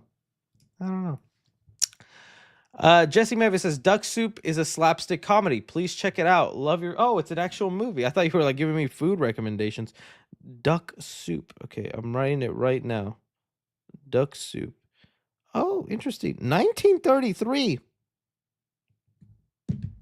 Unk status, aren't we? No, I'm just kidding. Hey, always like seeing new and old cinema, so appreciate that. I promise we'd take one last look at the Reddit before we vacated the premises, guys. So let's... And I want to thank you guys so much for stopping by here today, coming to watch me talk about some movie news. You guys are absolutely fantastic. I hope you're having a wonderful and lovely Friday and that you have an even better weekend. Don't forget to check out the Clips channel for all the little topics you maybe didn't get to, or check the timestamps in the description. That works too. Y'all are amazing people. Thank you so much for everything y'all do for this channel. I will see y'all pretty soon on the next one. Bye, homies. Bye.